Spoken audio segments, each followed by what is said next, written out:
Welcome back to Disassembled Heroes and Villains.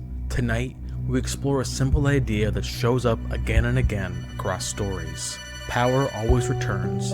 Power always asks for something in return. Sometimes it's control, sometimes it's identity, and sometimes it asks for everything. Across different worlds, from superheroes and villains to monsters, soldiers, and gods, these characters all discover the same uncomfortable truth: strength changes people. It can twist ideals into obsession, turn ambition into destruction, and force someone to confront who they truly are. But every once in a while, power reveals something better. Not control, but purpose. Tonight we're exploring several stories about that tension, the cost of power, the danger of control, and the moment when strength stops being about victory and starts being about responsibility. So wherever you're listening from, whether you're winding down for the night, relaxing after a long day, or just looking for a quiet story to drift off to, settle in. These are stories about heroes, villains, and the difficult choices that define them. Thanks for tuning in, and as always, stay handsome. To understand Magneto, you have to start with the boy, not the warrior, not the revolutionary, not even the mutant, just Max, a quiet kid in 1930s Germany, born into a world that would soon tear itself apart. You've seen glimpses of it in First Class, where the master of magnetism hunts the men who stole his childhood. In X-Men the Animated Series, where flashes of striped uniforms and barbed wire haunt his memories. But no matter the medium, comic, screen, or animation, Magneto's pain is constant. It's the thread that binds every version, because before there was power, before there was vengeance, there was merely survival. Before the helmet, before the war between humans and mutants, there was a boy named Max Eisenhart. He was intelligent, gentle, the kind of child who marveled at the world around him, who studied with curiosity, not malice. But in 1930s Germany, no amount of kindness could save you from what was coming. Max was Jewish, and that was all it took. At school, his teachers turned on him. Classmates who once sat beside him whispered behind his back, or worse, joined in the mocking chants. The very fabric of normal life frayed, until only fear remained. In X-Men Magneto Testament, we see his life unraveling in painful detail. Max watches his father beaten in the street. He's forced to dig his own family's grave. He watches his first love taken from him, shot in the snow, and eventually, he's sent to Auschwitz. But this isn't a supervillain origin story, not quite yet. This is the story of a boy who survived hell, through cunning, through instinct, through an unshakable will to live. He endures starvation, forced labor, and the systematic dehumanization of an entire people. He learns to speak German fluently. He bends the rules without breaking them. He observes, adapts, and survives. Not because he wants to be strong, but because weakness means death. In issues like Classic X-Men issue 12 and Uncanny X-Men issue 150, we see an older Magneto reflect on this pain. He doesn't hide it. He doesn't excuse what he's become. Because that's the truth that haunts Max Eisenhart. Not that humanity is cruel, but that cruelty is tolerated. That the world watched while monsters rose and did nothing. This isn't just a trauma response seen through the eyes of a child forced to grow up in the worst conditions humanity has seen. It's a truth that he could never forget. A boy who learns the world won't protect you often grows into a man who believes he must protect others by any means necessary. And when we see him in First Class, hunting those responsible for the genocide that stole his youth, it isn't revenge we're watching. It's a transformation into the man who he needed while clinging to life in a concentration camp. Because Max Eisenhart did die in Auschwitz, not his physical body, but the boy he was. What came out was something else. Something sharper, something stronger, something that remembered. And if the world would not protect the innocent, then that burden would fall on him, even if it meant becoming the thing he feared most. But survival comes with a cost. Max Eisenhart may have escaped the camps with his life, but the boy who believed in peace, he didn't make it out. What rose from the ashes wasn't just a survivor. It was a warning to his oppressors and the world. A man who had seen the abyss, and knew what it meant when the world looked away. And when humanity began hunting mutants in the decades to come, he didn't ask why. He asked, when does it begin again? Because Magneto had learned the truth, a truth he would carve into history with all his might. Peace without power to defend is weakness in disguise. The world called him a terrorist, but in his mind, he wasn't the villain. He was the answer. An answer forged in fire, hardened by the memory of his lost childhood, and delivered with force. If the world feared mutants, then fear would be their weapon. Like another metal tyrant from another universe, he came to believe in peace, but only through tyranny. And so, with the formation of the Brotherhood, with each clash against Xavier's dreams, With every strike delivered before the world could strike first, Magneto began his war, not just against humanity, but against the naive hope that peace could ever come without power. He tried peace, he tried hope, he even tried Charles Xavier, but the world had already made up its mind. To Magneto, peace was never truly peace. It was compliance, it was control, it was waiting to be wiped out by the next wave of hate, and so he changed. He built the Brotherhood of Evil Mutants, not as villains, but as sentinels, guardians, soldiers in a war no one else wanted to admit had already begun. Was it terrorism? Without a doubt, but to Magneto, the question wasn't what he did, it was why. Why treat the world fairly when it refused to treat you with the same dignity? Because if humanity would never accept mutants, then the only logical response was domination, not cruelty, not genocide, control. To him, it was preemptive survival, because waiting for kindness had gotten his people killed before. Magneto's war against Professor X was never just ideological, it was personal. Where Charles saw potential, Magneto saw a trap, a dream that only worked if you ignored history. To Charles, the dream was a sanctuary. To Max, it was a coffin. Their fallout begins in the Brotherhood of Evil Mutants, where Magneto's leadership takes form, a group created not out of malice, but urgency. Toad, Quicksilver, Scarlet Witch. They were more than foot soldiers. They were the future he hoped to protect by any means necessary. But even in these early days, the crack showed. In the story I, Magneto, the master of magnetism nearly destroys the world, not because he wants to, but because he believes he must. He gives the world an ultimatum: recognize mutant sovereignty, or perish. It's not a tantrum, it's a calculated act of terror meant to prevent genocide. In his mind, it's a mercy, a warning shot instead of an extinction event. There is pain beneath the fury. Every time he raises his hand, it's the trembling hand of a child who remembers what happened the last time he stayed silent. Because in Magneto's mind, silence is surrender, and surrender gets his people killed. This is where the comparison to Megatron becomes so eerily apt. In many continuities, Megatron, like Magneto, was once a revolutionary, a miner, a gladiator, someone who saw the cruelty of a system and chose to tear it down. Both began with hope, both turned to violence, both believed the only way to save their kind was to rule. Peace through tyranny, Megatron would say. Magneto never used those words, but he lived by the same creed. Even in X-Men 97, when Magneto was invited to lead the X-Men in Xavier's absence, it isn't a contradiction, it's a culmination of his efforts. He isn't a changed man, he is the same man, evolved through pain. The man who once declared war on humanity now stands beside its protectors, not because he forgave the world, but because he refuses to let it win. Some call it hypocrisy, but to Magneto, it's survival. He believes in power through strength, because peace, without the ability to defend oneself, is just weakness in disguise. And the world doesn't reward weakness, it eradicates it. So if the only way to protect mutant kind is to be feared, then let them fear him. Because Magneto never wanted to be a monster, but if the world demands one, he'll give them a monster who protects his own.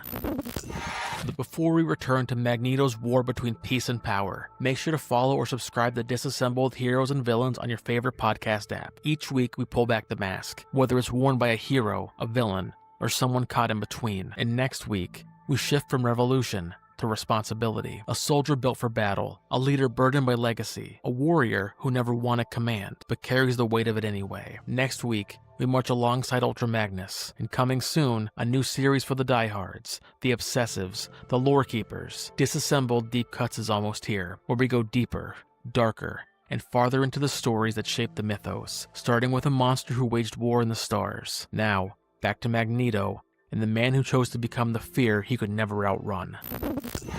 He never wanted to be humanity's enemy, he just didn't trust them to ever be his friend. So Magneto struck first, again and again, not for glory, not for conquest, but because the cost of waiting, of hoping, was simply too high. But what happens when your war changes you, when your cause becomes a crusade, when the same man who once fought to protect his people begins to believe that only he can decide what justice looks like? Because in Magneto's mind, he was always right, but being right doesn't mean you're innocent. And in the years that followed, the uprisings, the trials, the shifting alliances, Magneto would be forced to confront a truth far more terrifying than any sentinel or genocide. What if he had become the very thing he once feared? This is where the helmet begins to crack, where the line between vengeance and virtue begins to blur, where the world sees a monster and Xavier still sees a friend. Now, we enter the age of contradiction, where Magneto is both prisoner and prophet, terrorist and would-be savior, because sometimes The scariest villain is the one who believes he's the hero. There's a moment, and God loves, man kills. A haunting, unforgettable one. Magneto stands not as a conqueror, but as a witness. He isn't the one bringing death that day. He's the one pulling the bodies of murdered mutant children from a swing set. And in that moment, something shifts. This isn't about obtaining power or ruling with an iron fist anymore. It's about grief. Because Magneto didn't just survive one genocide. He's lived long enough to see another begin. And the world still calls him the villain. It's here, amid these brutal echoes of history, Magneto's most painful truth is laid bare. He may be right, but being right has never made him good. The war hardens him. In Fatal Attractions,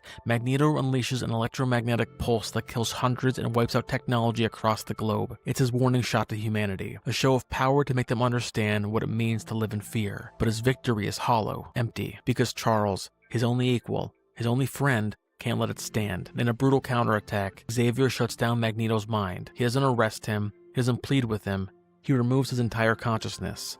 A psychic lobotomy delivered not with rage nor malice, but in sadness. But that is the cost when the weight of your people is thrust on your shoulders. Two old men, once allies, now locked in a cycle of pain and betrayal. One believed the dream could save them, the other believed the dream would get them killed, and both were wrong. But even in Magneto's soul, scarred and scorched as it is, longs for something greater. In the trial of Magneto, we see him put on trial for his crimes. The world watches. Mutants and humans alike wait to see what judgment awaits. But Magneto doesn't flinch, because judgment is nothing new to him. He's been judged since the day he was born. He stands tall in that courtroom, not as a coward seeking mercy, but as a man demanding clarity. He doesn't ask forgiveness, he asks understanding, because in his mind, every sin he's committed has been to stop something far worse. But this is the tragedy of the master of magnetism. Magneto believes in peace, but only the kind built on strength, on vigilance, on fear. In his eyes, compassion is a luxury his people can't afford. It's why his story hits so hard in X-Men The Last Stand, a film where Magneto's fury blinds him to the very people he's trying to save. He moves pawns across the board, sacrifices soldiers, civilians, and even former allies, because he no longer sees individuals. He sees strategy, he sees war, and in that war, he's willing to let others die for his cause, because if they won't fight for themselves, he will. Even if it means crossing a line he swore he never would, even if it means losing what little of Max Eisenhart remains. But Magneto isn't just a tyrant, he's a mirror, and nowhere is that more evident than in Days of Future Past, where we see him as an old man haunted by regret, but unable to let go of his conviction. He manipulates events from the shadows, bends time and steel alike, and even sides with the X-Men for a moment. But the dreamer never wins, not in this world. And so, once again, he trades peace for power. And the cost is felt by his people, by Charles, and by the man himself. Because even when he succeeds, he loses something: trust, hope, his soul. But his story continues to grow and evolve in the world of Age of Apocalypse, a universe where Xavier dies, and Magneto leads the X-Men in his place. It's a world turned inside out, but the man at the center is still Magneto. Still ruthless, still calculating, but there's a difference here. Without Charles to challenge him, Magneto becomes the dreamer. He fights for humanity. He raises Charles' son, and for once, he lets love guide his hand instead of rage. But even then, even in a reality where Magneto is the hero, war still follows him. Death still claims those he swore to protect, because whether he's leading the Brotherhood or the X-Men, the world never stops fearing the monster it helped create. So what is he? A villain, a hero, or a warning? Magneto doesn't fit any single role. He's a man defined by contradictions, compassionate but violent, righteous but unrelenting, traumatized but terrifying. To Xavier, he is a friend lost to fury. To the world, he's a monster propped up by his cause. In the truth, they're both right, because intention doesn't erase impact. And even the most noble goals, freedom, survival, justice, can leave a trail of bodies in their wake when wielded by trembling hands wrapped in metal. But still, he endures. Because to Magneto, survival has never been about being good. It's about being ready, even if that means becoming something unforgivable.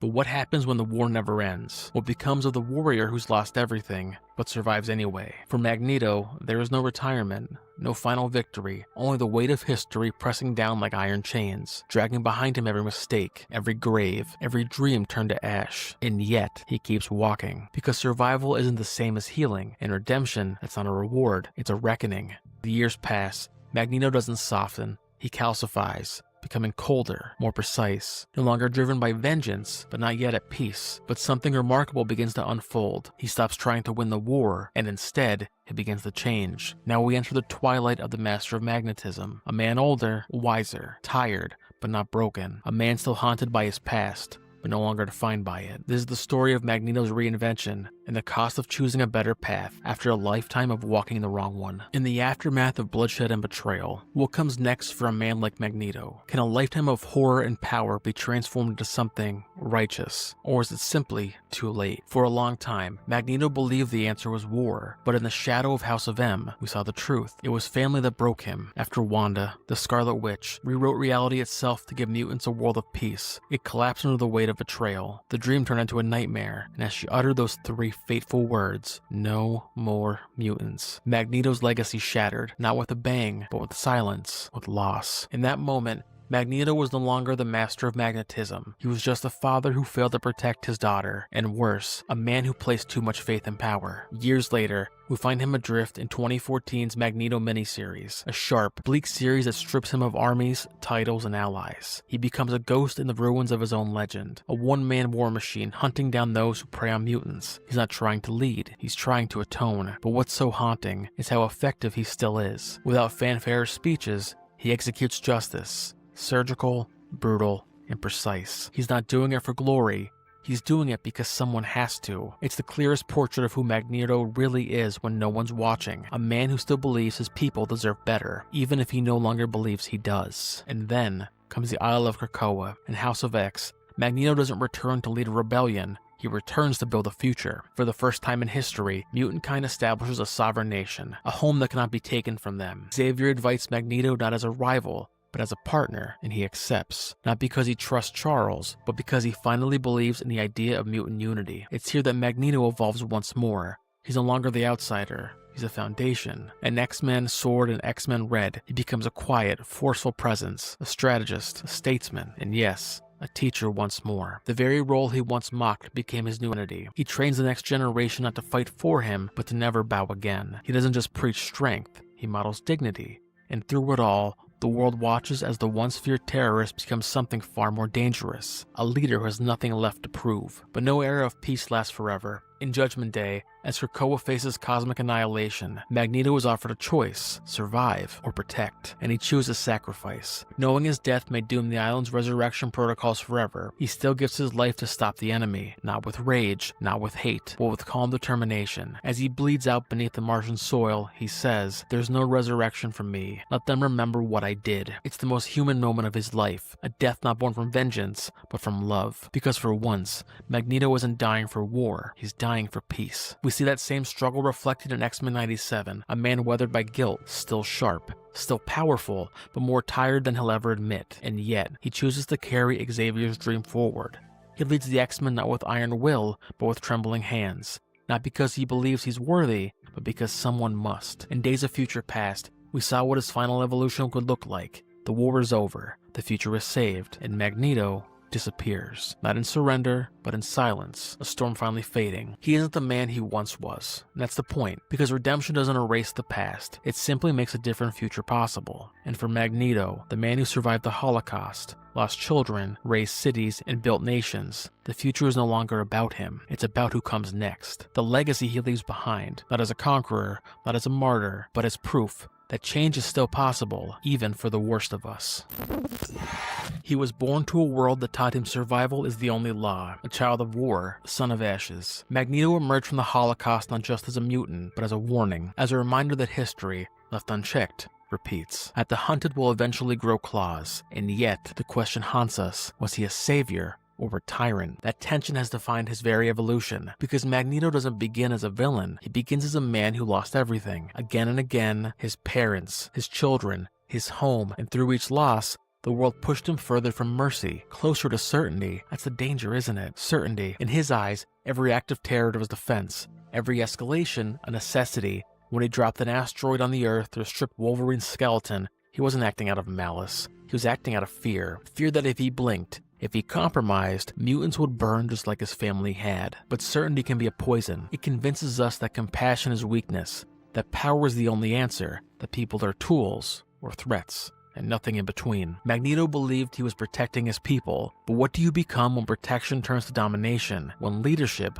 devolves into control, you become what you swore to fight. He saw it when he ruled Genosha, his mutant kingdom built on defiance. He saw it again in House of M, when he built reality to the will of his children's grief. In every case, The intention was noble, and the cost was unbearable, because Magneto, for all his power, could never outrun his past. He could never stop proving the world wrong, proving that mutants would not go quietly, that they would rise, and if peace demanded they kneel, then peace could burn. And yet, there's more to him than wrath. There's the mentor, quietly guiding the new mutants when Xavier falters, the teacher who tells his students to think, not just obey, the man who humbles himself in the Magneto miniseries, living in the shadows, stripped of power, hunting those who harm his people, not for glory, but for penance. There's the leader who helped build Krakoa, not as a weapon, but as a refugee. And finally, there's the martyr who falls later in the Krakoan age, giving his life not in conquest, but in defense of a better world. A world he never got to live in, but helped create. In Days of Future Past, when peace is finally won, Magneto simply disappears, not in defeat, but in silence. It mirrors his Krakoan end, where his final act is not a war cry, but a whisper of faith. Faith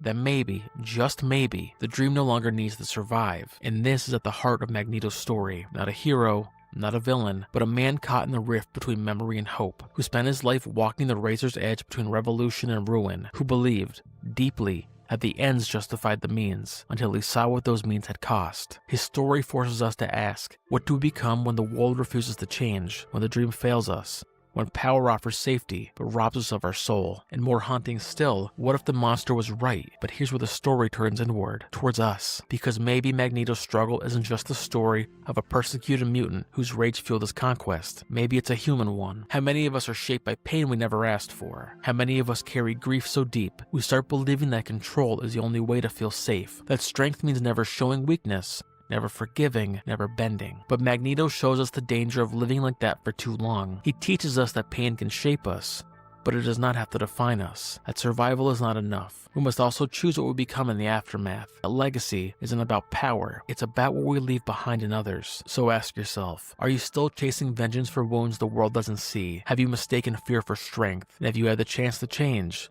To step away from the shadow you've become, would you? Magneto was forged in trauma, twisted by rage, redeemed by purpose, and in the end, his greatest act wasn't in battle, it was stepping away, letting others carry the dream forward, letting peace grow without a shadow. Because maybe that's the truth of Magneto's story, that monsters aren't born, they're made, and sometimes they can unmake themselves.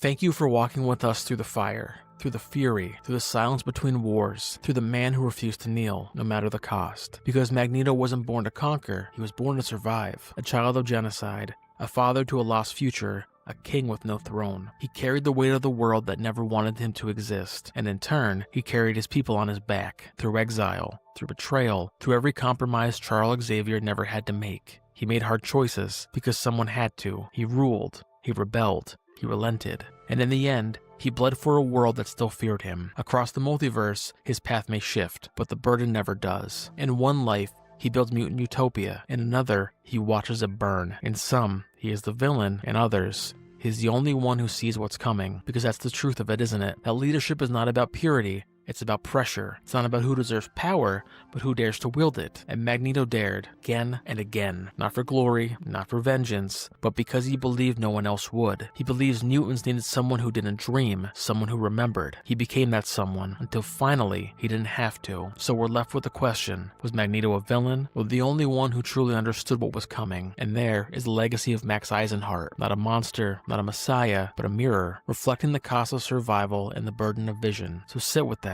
Sit with the discomfort, the doubt, the danger of certainty, because when your world collapses, be that someone who has to rise from its ashes. So stay brave, stay defiant, and as always, stay handsome. And remember, the future belongs to those who fight for it, even if history never forgives them. Monsters aren't born in a vacuum. They're carved by the hands of fate, by grief, by fire, by the silence that follows a scream no one answers. To understand Doom's rise, we have to begin in the ashes. Not Latveria the kingdom, but Latveria the graveyard. A land cold with war, brutal with history, and merciless to those born without power. Because before the armor, before the Empire, Victor Von Doom was just a boy, and what he lost would define everything he'd become. Before he was a sovereign, before he was a scientist, Victor Von Doom was a boy who held his father as he died, and heard his mother scream into hell. He was born in the shadow of suffering, and the war-ravaged nation of Latveria, where his Romani people were hunted, hated, and ignored. To the world, they were outsiders. To Victor, they were family. His mother, Cynthia, was a healer and a witch, a woman who turned to dark magic not out of the pursuit of power, but desperation. She struck bargains with Mephisto to protect her people, and lost her soul in the process. When the villagers turned on her, it wasn't Mephisto who came to save her, it was her husband, Werner, Victor's father. And in the cruelest of ironies, he would lose his life trying to save the one he loved. They fled into the mountains, hunted like wild animals, and when the cold came, Werner gave Victor the only coat they had. Victor survived. His father did not. Imagine that. The moment your childhood ends, the moment you realize the world is cruel and cold, and it will never apologize for it. For Victor Von Doom, the moment happened under a frozen sky, and it never thawed. He returned to his people not as a child, but as clay, broken down by the weight of the world and ready to be rebuilt into something it could never break again. His grief became his gospel. His pain became his compass, and his mother's loss, a wound that would never close. Victor didn't just miss her, he refused to accept her fate. He convinced himself he could outsmart hell, that science and sorcery weren't opposites, but allies, and that no one, not even Mephisto, was beyond his reach. Because this level of pain is a raging fire, ready to burn everything around you, or forge you into something the world has to fear. Doom chose fear. He taught himself the forbidden arts. He scavenged machines from junkyards and corpses alike. Each day was a lesson in defiance. If the world hated him, he would become too powerful to be ignored. If the world hurt him, he would become too strong to be hurt again. Victor Von Doom's life is marred by tragedy, but none more enduring than this. Pain alone cannot be a purpose. It can push you, it can harden you, but it cannot guide you, because pain distorts. It tells you that power is safety, that control is love, that if you can just become strong enough, you'll never feel weak again. And for Victor Von Doom, that lie became his truth. So he carved a path towards mastery, not of himself, but of everything else. And while he called it destiny, it was, at its core, a child's scream echoing through the halls of a broken world. But the world didn't listen. It only gave him more pain, more reason to harden, more reason to chase power. And in time, the boy would become something far more dangerous than a victim. He would become a genius, a sorcerer, a tyrant waiting to rise, because Victor Von Doom never let his pain go. He just built around it, brick by brick, spell by spell, until the world had no choice but to kneel. But underneath it all, the boy was still screaming. But rage doesn't stay buried for long. Victor Von Doom had built a fortress from pain, brick by brick, spell by spell, and now he needed the knowledge to turn it into a weapon. So he left Latveria, not to escape it, but to gather the tools he needed to conquer it. In America, they gave him a scholarship, but they didn't give him respect. Because Doom wasn't there to learn, he was there to prove that he was right. To prove that the pain had made him invincible.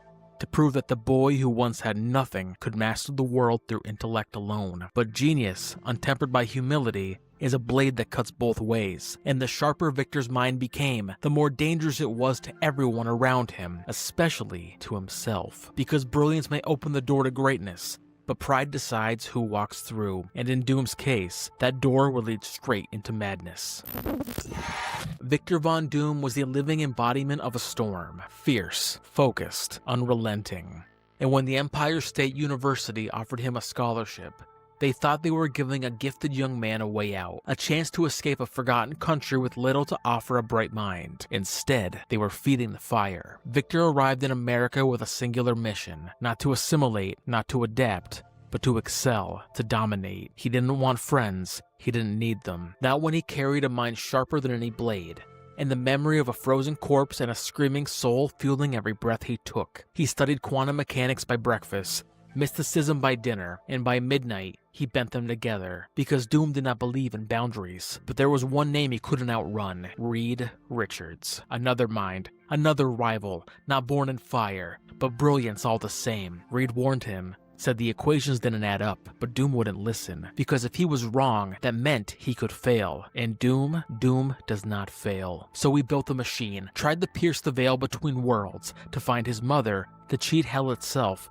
but the machine exploded, and though Doom survived, he would never be the same. Some say the blast only slightly scarred his face. Others say it was never about the wound, but what it represented. To Victor, it was a mark of betrayal, not of Reed, not of the school, but of the universe itself. He should have been right. The world should have bent to his will, and since it didn't, he would break it. He vanished into exile, wounded in body, but burning in spirit. In the mountains of Tibet, Doom found monks willing to teach him discipline, but more importantly, he taught them obedience. He constructed his armor with their help, forged the iron mask that would hide his shame, and crowned himself in fire and fury, not to protect the scar, but to erase it. Not the one on his face, but the one that whispered he had failed. And then he returned to Latveria. Not as a son of the land, but as its conqueror. He crushed the ruling class in a single night, allying himself with the serfs to rise against their oppressors, toppled the throne with science and sorcery fused by rage, and declared himself ruler, not by birthright, but he built an empire where no one could question him, where his word was science, his law was magic, and with every edict, every invention, every execution, he rewrote the story. Victor Von Doom, the misunderstood genius, the sovereign mind, the king who turned humiliation into glory. But genius left unchecked becomes delusions of grandeur, and pride without reflection when mixed with a power trip becomes tyrannical rule. Because there's a fine line between brilliance and madness. And Doom, he crossed it when the scalding metal mask welded itself to his face. Not because he was scarred, but because he couldn't bear to be seen, not as broken, not as wrong, not as anything less than Doom. Before we close the spellbook and silence the storm, make sure to follow or subscribe to Disassembled Heroes and Villains on your favorite podcast app. Every week we dive into the minds of pop culture's greatest icons and monsters to uncover the pain, power, and purpose behind their legend. And next week, Disassembled Deep Cuts returns to explore the deadliest swordsman of the Decepticon ranks, a disciple of darkness, a ritualist of ruin, a mech who treats combat like communion. Next week, we descend into the dark code of Bludgeon of the Transformers. But don't exhale just yet, because next Thursday we turn our gaze skyward to a titan who heeds the call of the last prime, a city that walks, a protector who watches and remembers. The next chapter of Heroes and Villains brings us to Metroplex, and if you want to help decide who we cover next, vote every Wednesday in the Handsome Comics YouTube community poll. Now, back to Doom and the throne he refused to leave behind.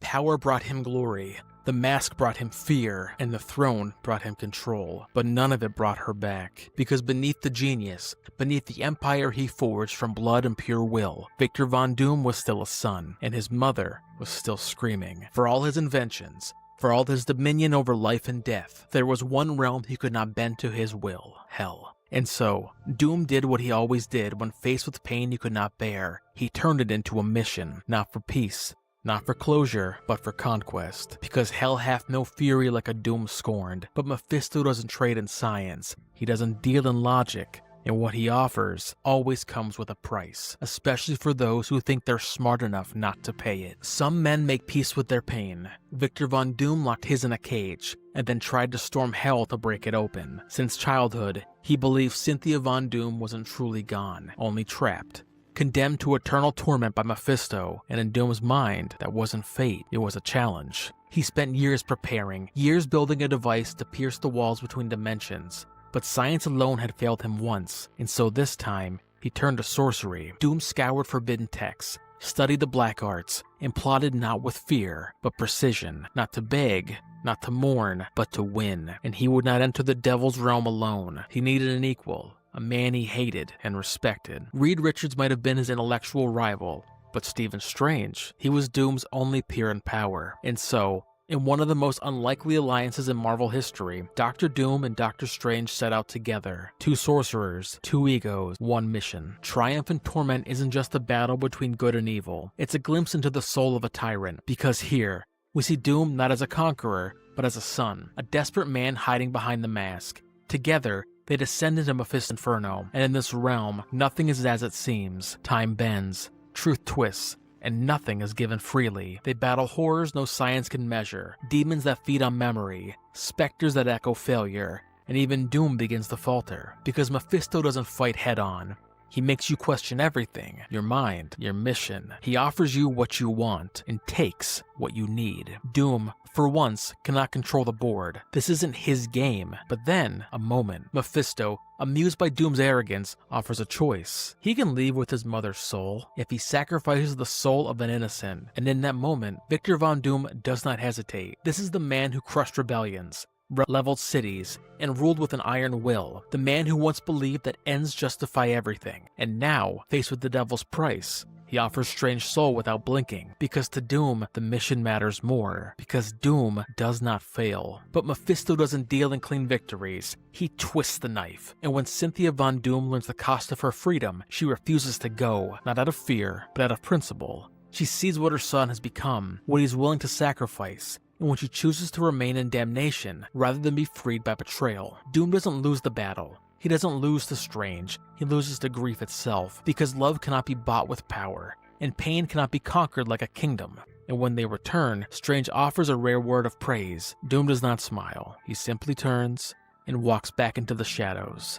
Because even in victory, he cannot feel peace. This wasn't about closure, it wasn't even about love. It was about control. Victor Von Doom believed that if he could save his mother, if he could outwit the devil himself, then the universe would finally kneel. But grief is not a puzzle. It cannot be solved, and you cannot bargain your way out of pain. Doom tried. He gave everything, faced the literal embodiment of evil, and in doing so, he discovered the one truth he could never accept. Some wounds do not heal, not with science. Not with magic, not even with triumph, because even when he wins, Doom cannot let go. He doesn't bury grief. He wears it like armor, like a crown, and with that, Victor Von Doom did not free himself that day. He only proved how far he'd go to stay chained, not for a lack of will, but because even the greatest minds cannot resurrect what's already gone. Victor Von Doom had stood before the devil and been found wanting, and that should have humbled him, should have cracked the armor, should have changed him, but Doom doesn't retreat, he recalibrates. Because if grief could not be undone, then he would build a world where grief had no place, where he was not just a ruler, but redeemer. And to do that, he would first have to settle the oldest score of all, not with demons, but with the one man who refused to kneel, Reed Richards. This wasn't about science anymore, or sorcery, it was about legacy. And over the next 50 years of Marvel history, Doom would return to his first battlefield, again and again. Not just to destroy the Fantastic Four, but to prove something even darker, that the smartest man in the world still wasn't Doom. For all the thrones he's built, for all the demons he's outwitted, Victor Von Doom's greatest obsession has always worn four faces: Reed Richards, Sue Storm, Johnny Storm, and Ben Grimm. The Fantastic Four were never just enemies. They were a mirror, a constant reminder of everything Doom believed should be his: fame, genius, admiration, family. From their very first battle in the Fantastic Four issue 5 in 1962, Doom is introduced not just as a supervillain, but as the reflection of Reed Richards gone wrong. He's smarter than them, stronger than them, more driven than any of them, and yet he always loses. Why? Because Doom doesn't see people, he sees pawns. He doesn't value love, he values loyalty, and while the Fantastic Four fight for each other, Doom fights only for Doom. There's an irony to his struggle. He thinks they're weak because they care, but that's what makes them strong enough to stop him every time. Still, he never stops trying. Whether it's tricking Silver Age royalty or building entire time machines in secret layers, Doom's war against the Fantastic Four becomes a lifelong crusade. And with each loss, he grows more unhinged, more theatrical, more determined to prove that his was the superior mind. By the 1980s, Doom's ambition spills across the stars. In 1984's Secret War, Doom steals the power of the Beyond, a cosmic being with the ability to reshape reality itself. He seizes this power not just for conquest, but for vindication. He doesn't just want to defeat the Fantastic Four, he wants to transcend them, to show the universe that Doom deserves to be worshipped. And for a moment, it works. He holds the universe in the palm of his hand. He stands triumphant as the architect of a new order. But power without the discipline to wield it properly is a castle built on sand. And Doom's fatal flaw remains. He believes he deserves everything, but cannot accept that others might take it from him. So the Beyonder returns. The power slips through his fingers, and Doom is cast down again. But he does not learn. He evolves. In the early 2000s, Fantastic Four Unthinkable delivers one of the most disturbing Doom stories ever told. No science, no machines, only magic and cruelty. Doom trades intellect for horror, performing a human sacrifice of his former romantic partner to gain greater mystical power. He doesn't want to defeat Reed with brilliance anymore. He wants to destroy him completely, break him spiritually, and prove once and for all that Doom can win on any playing field. He kidnaps Franklin Richards, turns Valeria into a pawn, torments the team with visions of failure and death, And for the first time, the Fantastic Four can't outsmart him, can't overpower him, they have to outbelieve him, and even then, the cost is immense, because Unthinkable reveals what Doom has truly become, a man willing to rewrite the rules of reality just to win one argument. And that's what leads us, finally, to the moment where Doom succeeds, where he becomes a god. Jonathan Hickman's Secret Wars from 2015 is the culmination of Doom's entire legacy. When the multiverse collapses, it is Victor Von Doom, not Reed Richards, who seizes the power of the Beyonders. And this time, he doesn't just steal it, he shapes it. He creates a patchwork world called Battle World, a stitched-together reality where he is not just ruler, but savior.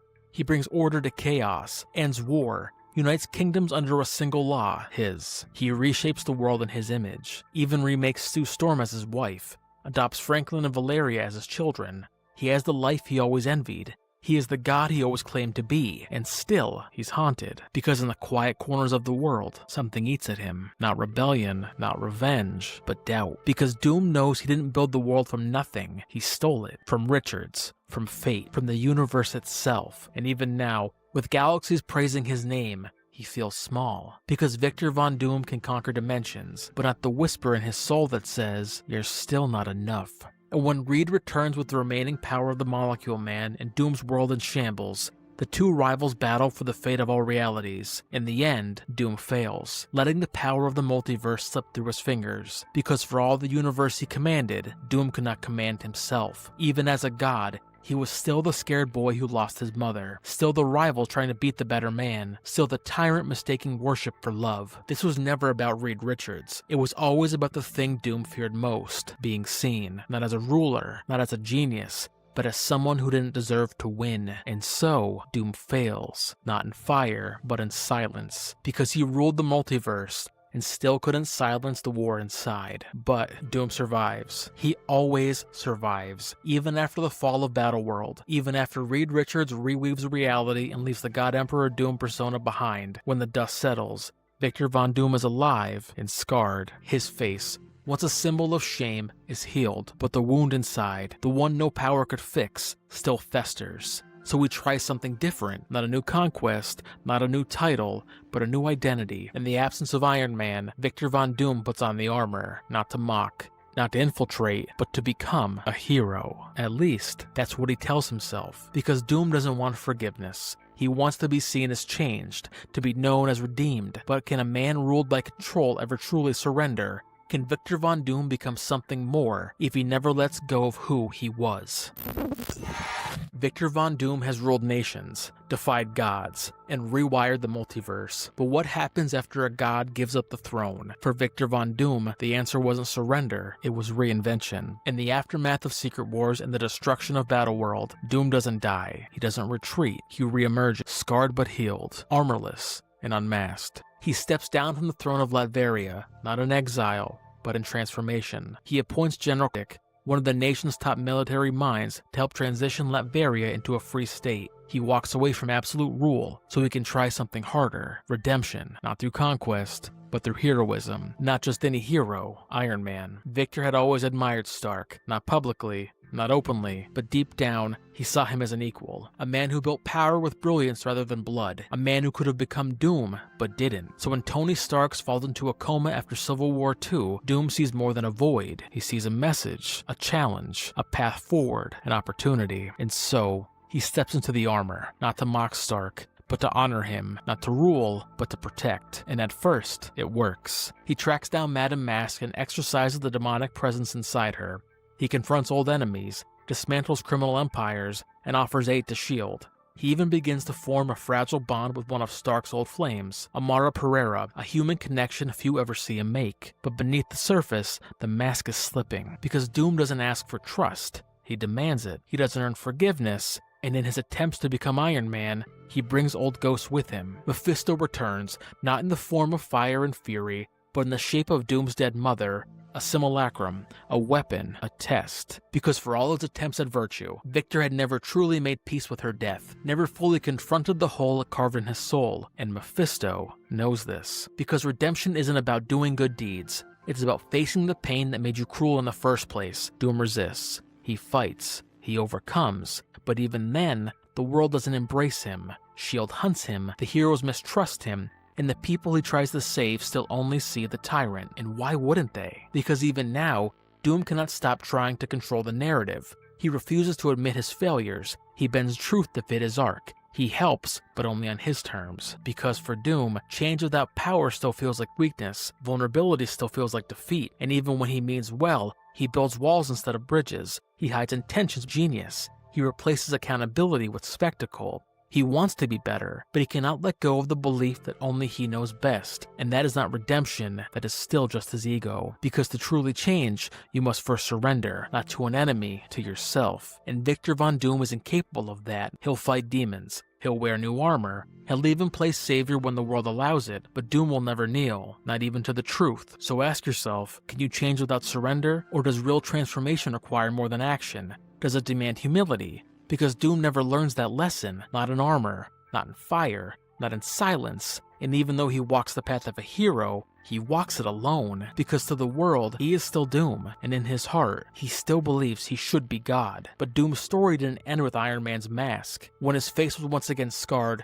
this time by a demon, Victor retreated to Castle Doom, broken and forgotten, yet Doom did not vanish. He waits.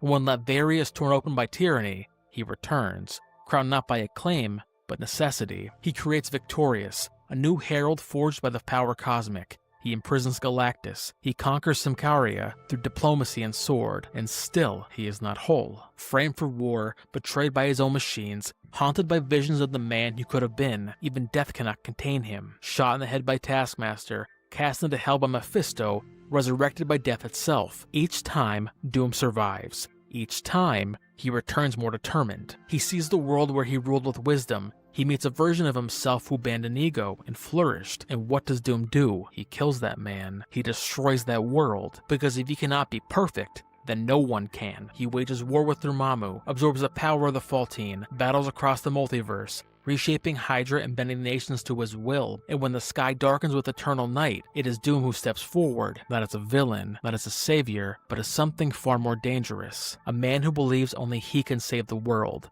He doesn't ask for permission. He doesn't wait for destiny. He demands the title, and so, Dr. Doom becomes the Sorcerer Supreme. But what does a god do when both science and armor fail him? He turns to magic. Years after relinquishing the Iron Man mantle, Doom seeks out a different kind of power, one that bends not to logic, but to will. And when Doctor Strange fails, it is Victor Von Doom who claims the mantle of Supreme, not through conquest, but by right. Because Doom has always been a master of the arcane, trained in both science and sorcery, raised among Romani mystics and forged in the fires of Latverian folklore. But this time, something feels different. His magic is stronger, his presence more controlled. He no longer postures or threatens, he listens. He meditates in the mountains. He protects innocence with a quiet grace. He even teaches.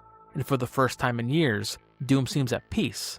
But appearances lie, because deep inside, the war still rages. The war between the man he wants to be and the god he thinks he has meant to become. Even as Sorcerer Supreme, Doom cannot stop measuring himself, not against evil, against Stephen Strange. He wears the cloak of levitation not as a badge of humility, but as proof that he has surpassed his rival. And that's the paradox, because even when Doom does good, he cannot help but make it about himself. Power must always reaffirm his worth. Every role he assumes, Iron Man, Sorcerer Supreme, is filtered to the same question. Does this prove I am better than them? And until that question dies, Doom cannot change. Not truly, because he still sees virtue as a weapon, redemption as a prize, and goodness as a throne to be claimed. In the ongoing one world under Doom, he finally wins. The world bows. Wars end. Every child has food and medicine. Doom becomes Sorcerer Supreme and Emperor of Earth. And still, it isn't enough. Because behind the magic, behind the speeches and the smiling broadcast, Doom is harvesting the life force of his own people, fueling his power through stolen souls. Reed Richards confronts him, and when Doom is asked, if these horrors are so justified, then why do you hide them? He says nothing, because there is no answer. Doom did everything he said he would.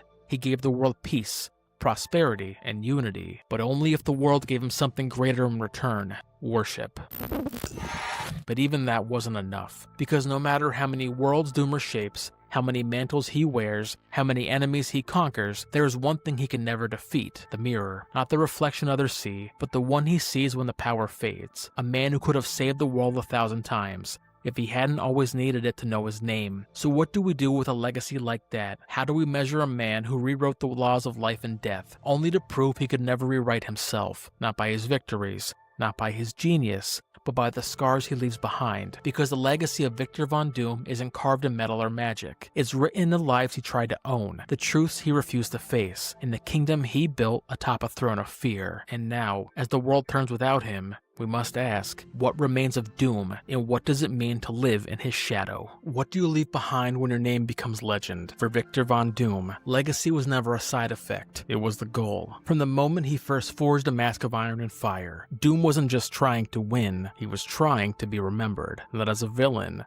not even as a king, but as a god who proved the world was wrong to doubt him. He was never forgotten. No matter how many crimes he committed, he was never dismissed. Even his enemies knew it. You cannot ignore Doom. Heroes feared him, nations studied, and the multiverse itself bent around the gravity of his will. But legacy is a double-edged sword, because for every life he saved in one world under Doom, a soul was harvested in secret. For every miracle he conjured a sorcerer supreme, there was motive behind the magic. For every heroic mask he wore, there was a man underneath who still believed the world owed him.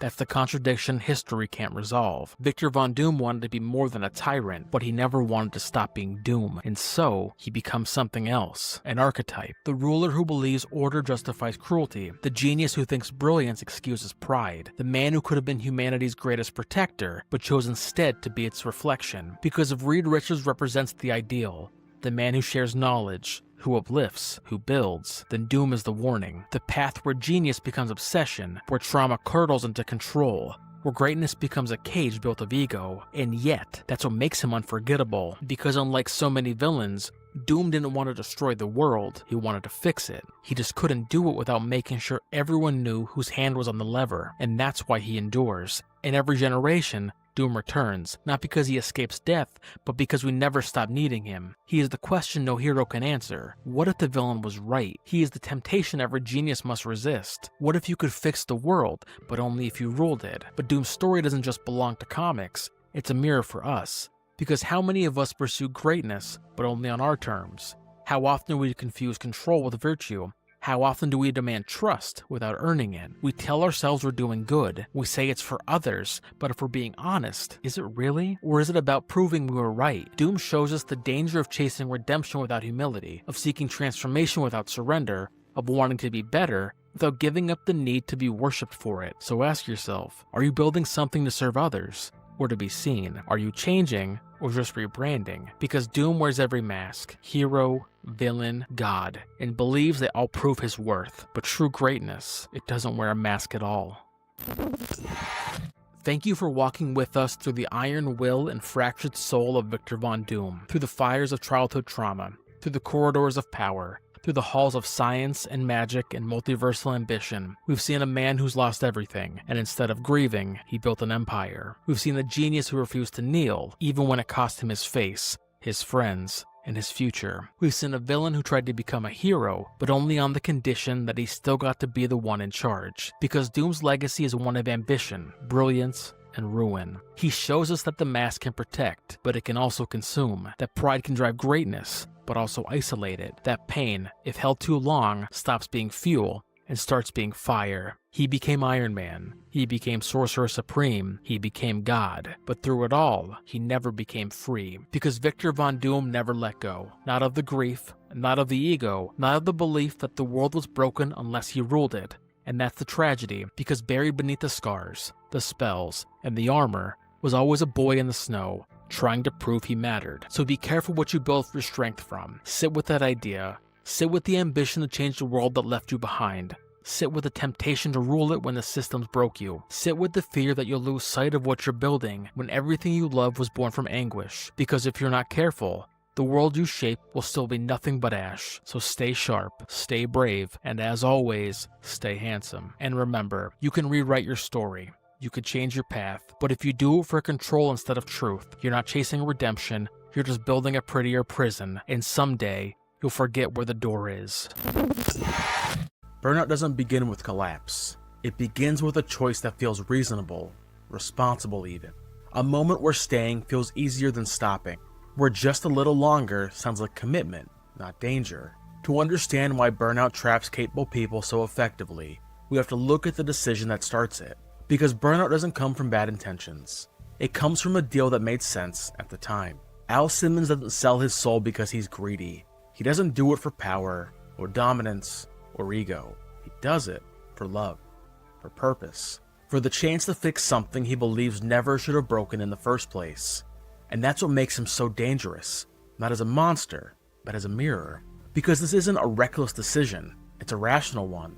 Al is a soldier, a professional, someone who has survived by being capable, disciplined, and effective. So when he's offered a deal, just one more chance, he treats it the way he's treated every hard mission before. Something he can endure, something he can manage, something he can survive. He believes the cost is temporary, that he'll suffer now so things can be right later, and that logic is familiar. Because burnout always begins this way, not with self-destruction, but with responsibility. With the belief that if you give enough, sacrifice enough, endure enough, you can earn your way back to what matters. I just need a little more time, just long enough to fix this.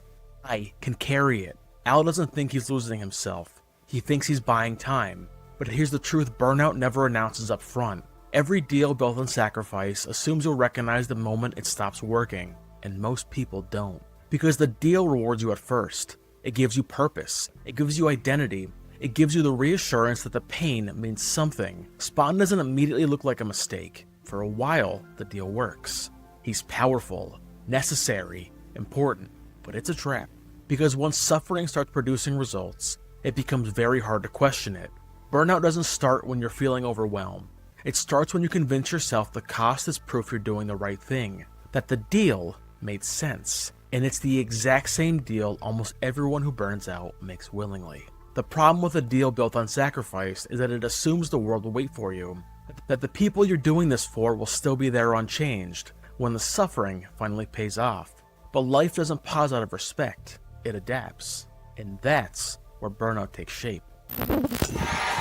When Al Simmons returns, the pain isn't what he expects. It isn't hell, it isn't the chains, it isn't the scars, it's what he left behind.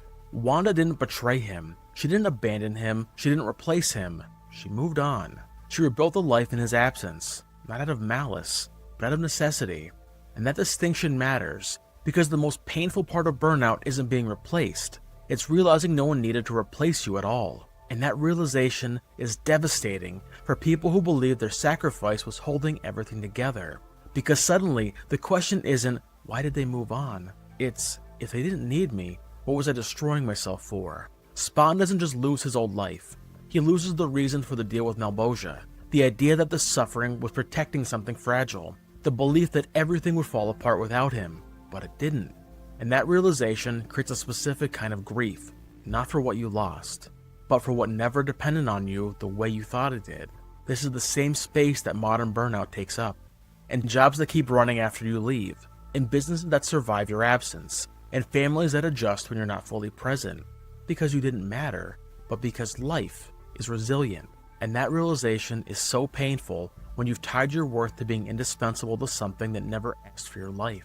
Spawn doesn't rage because Wanda moved on. He breaks because the story he told himself, I endured this so they wouldn't have to, never fully true. The world didn't need his suffering, and that realization is more painful than any monster that could be thrown at him. Because if your sacrifice wasn't holding everything together, then staying longer wasn't noble, it was unnecessary. And once that truth sets in, you're left with a terrifying question. If the world can survive without me, why am I still destroying myself for it? When that truth settles in, most people don't stop. They don't rest, they don't grieve, they don't ask whether the sacrifice was ever necessary. They double down. Because if the world didn't need your suffering, then the only way to justify it is to keep going long enough that it finally means something. Spawn's life and afterlife doesn't collapse because he's weak. It collapses because he's capable. When Al Simmons returns as Spawn, he doesn't come back powerless. He comes back with the full strength of a Hellspawn. He can fight armies, he can survive things that should end him, and for a while, that power makes it look like the deal worked. But those gifts don't solve the problem. They overshadow it, because strength doesn't always free you. Sometimes, it delays the one thing you actually need to face. Spawn uses his power the same way burned out people use competence, to keep moving, to stay useful, to avoid sitting still long enough for the weight to catch up. Every fight becomes a distraction. Every victory becomes another excuse not to stop. But nothing he does brings Wanda back. Nothing fixes the time he lost. Nothing restores the life he thought he was preserving. The power just makes it easier to avoid the truth. And somewhere in the background, a buried voice keeps whispering, if I keep pushing, this will all get better. Spawn's chains are the perfect metaphor. They're weapons, they're tools, they're extensions of his will, but they're also restraints. The same thing that lets him reach farther binds him tighter to the role he can't let go of. It's the same thing that happens when work becomes identity, when you're the one who can handle it, the one who always shows up, the one who doesn't break. Everything starts depending on you, and dependency starts to feel like meaning, until it doesn't. I remember a moment like that in my own life, running my comic shop. On paper, I had done what I said I would do.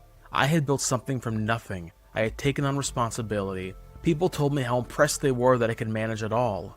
And yet, when the noise died down, I didn't feel relief. I felt trapped. Not exhausted. Trapped. That was the moment I realized that pushing hadn't healed anything. It had just given me a bigger shovel to dig myself deeper into burnout. Spawn learns this the hard way. His power doesn't restore what he lost. He just makes him better at surviving without it. And survival isn't the same as belonging. Burnout isn't exhaustion. Exhaustion is physical. Burnout is emotional. Burnout is postponed mourning for a life that used to feel simpler, lighter, human. It's what happens when you're too capable to collapse, but too afraid to stop. When the world keeps asking more of you, because you've proven you can take it, and you keep saying yes, because stopping feels like failure. Spawn keeps fighting not because it's working, but because stopping would mean admitting the deal didn't save him. Everything he touches becomes a trap. Power delays the reckoning, capability builds the cell, and the longer you stay inside it, the harder it is to remember why you entered in the first place. That's the moment where burnout truly begins. But here's the part that makes it so hard to escape. Because once you've proven you can survive this way, once you've shown that you can carry more than anyone else, the world doesn't tell you to stop. It rewards you. It hands you responsibility and calls it trust. It hands you obligation and calls it purpose. And eventually, you start telling yourself the same thing. That if you step back, everything collapses. That if you slow down, you're letting people down.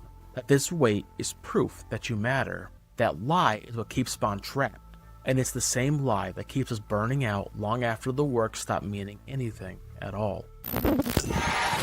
There is a lie that burnout feeds on. It doesn't sound dramatic. It doesn't feel selfish. It usually sounds responsible. If I stop, everything falls apart. Spawn lives inside that lie. And after the deal, after the power, after the loss, there's a moment where stopping becomes unthinkable. Not because the fight still matters, but because he's convinced the consequences of stepping back would be worse than the cost of continuing. So he keeps going. Not because it heals him, not because it restores what he lost, but because the role has fused to his identity, just as K7 Letha is fused to Al Simmons. He isn't just doing the work anymore, he is the work. It's the moment where burnout becomes truly dangerous, because when responsibility replaces identity, stopping doesn't feel like rest, it feels like emptiness. This is where so many people get stuck. You don't say, I'm exhausted. You say, I can't stop. You don't ask, is this worth it? You ask, what happens if I'm not here? It's not dedication, it's fear. Spawn makes this literal. K7 Letha doesn't just protect him, it feeds on him. It empowers him while draining him. If he uses it too much, it could kill him. If he uses it too little, innocent people suffer. So every choice feels justified. Every sacrifice feels necessary, and slowly, the original reason, the love, the meaning, the purpose fades into the background. All that is left is obligation. This is the burnout lie. That responsibility is the same thing as meaning. That being needed is the same thing as being valued. That carrying more weight proves you matter. But here's the truth Spawn never gets told early enough. Responsibility without meaning isn't noble, it's corrosive. Burnout isn't what happens when you care too little. It's what happens when you care long after the reason has expired. When the mission continues, but the why is gone. When you're no longer choosing the burden, you're just afraid of who you'd be without it. That's why burnout doesn't arrive with a crash. It arrives quietly. You stop asking for help. You stop imagining alternatives. You stop resting because you don't need it, but because rest feels undeserved. And the world reinforces it. People praise your resilience. They admire your work ethic. They thank you for holding it all together. No one asks what it's costing you. Spawn becomes terrifying not because he's powerful, but because he mistakes suffering for purpose. He confuses penance with meaning, and once that happens, the role never ends.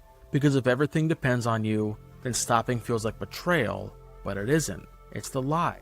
And until you name it, burnout doesn't just exhaust you, it owns you. Before we go any further, if you ever stayed inside a role longer than you should have, if you ever confused being needed with being whole, if you've ever wondered whether letting go meant you failed, then you're exactly where you're supposed to be. This is Disassembled Heroes and Villains, not a show about power fantasies, not a highlight reel of victories, but a place to slow down and examine the characters we grew up admiring, and ask what their sacrifice costs. Because heroes aren't defined by what they can endure, they're defined by what they choose to carry and when they finally put it down. Over the course of this year, we're following one question across stories, worlds, and myths. What kind of person are you becoming when no one is forcing your hand? We'll explore that tension through figures like Optimus Primal, Spawn, Captain America, and the Doomslayer, and others who discover that doing the right thing often feels like loss before it feels like meaning. So if this question matters to you, if you're trying to build a life that doesn't consume you in the process, subscribe. You're not late, you're not behind, you're right on time. At some point, the story has to turn, not with triumph, not with redemption, but with honesty. Spawn doesn't begin to change when he becomes stronger. He changes when he realizes that surviving isn't the same as living. For a long time, Al Simmons treats failure as proof that he has to keep going, that stopping would mean the sacrifice meant nothing, that if he lets go, what remains of his former life disappears. But this isn't what failure is doing here. Failure isn't erasing the past, it's clarifying it. Spawn didn't fail because he cared too much. He failed because he expected caring to save him, and that distinction matters.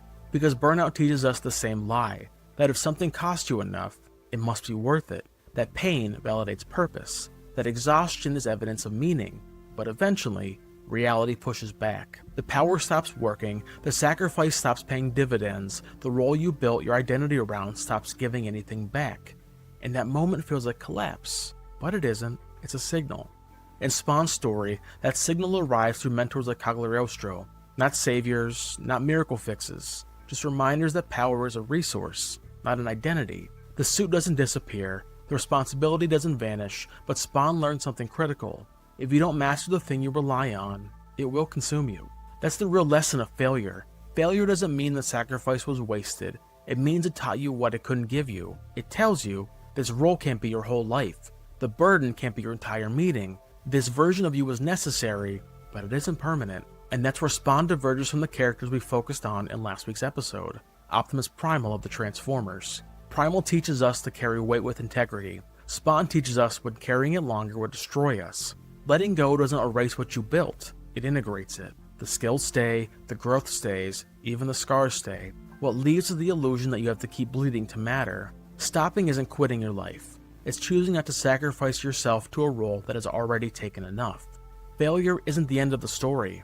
It's the moment the story finally tells you the truth. And if you listen to it, if you let it speak without shame, it doesn't condemn you. It redirects your attention to the life you were trying to protect in the first place. So if burnout isn't weakness, if it isn't laziness or failure or lack of grit, then we need a different question. Not, why can't I handle this anymore, but why am I still here? Because once failure stops being something to outrun, it becomes something you can listen to. And that brings us to the real truth Spawn leaves behind between panels. Not about demons, not about power, but about burnout and what it's actually asking of you. Burnout isn't laziness. Burnout isn't weakness. And it isn't a sign that you didn't want something badly enough. Burnout is what happens when you stay inside a role long after the reason that gave it meaning has expired. Spawn teaches us that lesson the hard way. Al Simmons doesn't break because he lacks strength. He breaks because strength keeps him from stopping, because capability convinces him he's still obligated, because power delays the moment he has to be honest. That's the danger of being responsible for so much. Burnout isn't the absence of effort. It's the refusal to ask whether the effort is still aligned with who you're becoming. When everything depends on you, honesty feels dangerous. When people rely on you, rest feels irresponsible. When your identity is fused to the role, letting go feels like erasure. But Spawn shows us something critical. You don't heal burnout by becoming stronger. You heal it by becoming honest. Honest about what the role is costing you. Honest about what it no longer gives back. Honest about the difference between responsibility and identity. Letting go doesn't mean the past was a mistake. It means the past did its job. The skills remain, the growth remains, even the scars remain. What leaves is the lie that you have to keep suffering to justify who you've been. Burnout isn't asking you to disappear, it's asking you to integrate, to take what the role gave you and stop letting it define everything you are. Spawn doesn't find peace by winning, he finds it by refusing to let the suit decide his worth. That's the truth behind Spawn. Not that you should quit everything, not that the sacrifice is meaningless, but that staying, after the reason has ended, will eventually cost you the very life you were trying to protect. Burnout isn't your enemy, it's your signal that it's time to start telling yourself the truth. Burnout leaves behind a very specific fear. Not the fear of working hard, not the fear of sacrifice, but the fear that if you stop, everything you endured will mean nothing. That the years you gave, the energy you spent, the parts of yourself you burned away, will vanish the moment you let go. Spawn lives inside that fear, because he's weak, because he lacks resolve, but because admitting the fight is over feels more terrifying than continue to suffer. Al Simmons doesn't fail because he cared too much. He fails because he didn't know when caring had turned into self-destruction. That's the part most people miss. Burnout doesn't come from loving the wrong thing. It comes from refusing to admit that love has changed, that the role that once gave you meaning has started taking more than it gives, that staying loyal to who you were is quietly costing who you're becoming. Spawn keeps fighting because stopping feels like loss, like betrayal, like admitting the deal didn't save him. But here's the truth his story slowly reveals. Putting the shovel down doesn't erase the hole, it just stops it from getting deeper. Failure doesn't undo the sacrifice, but it explains it.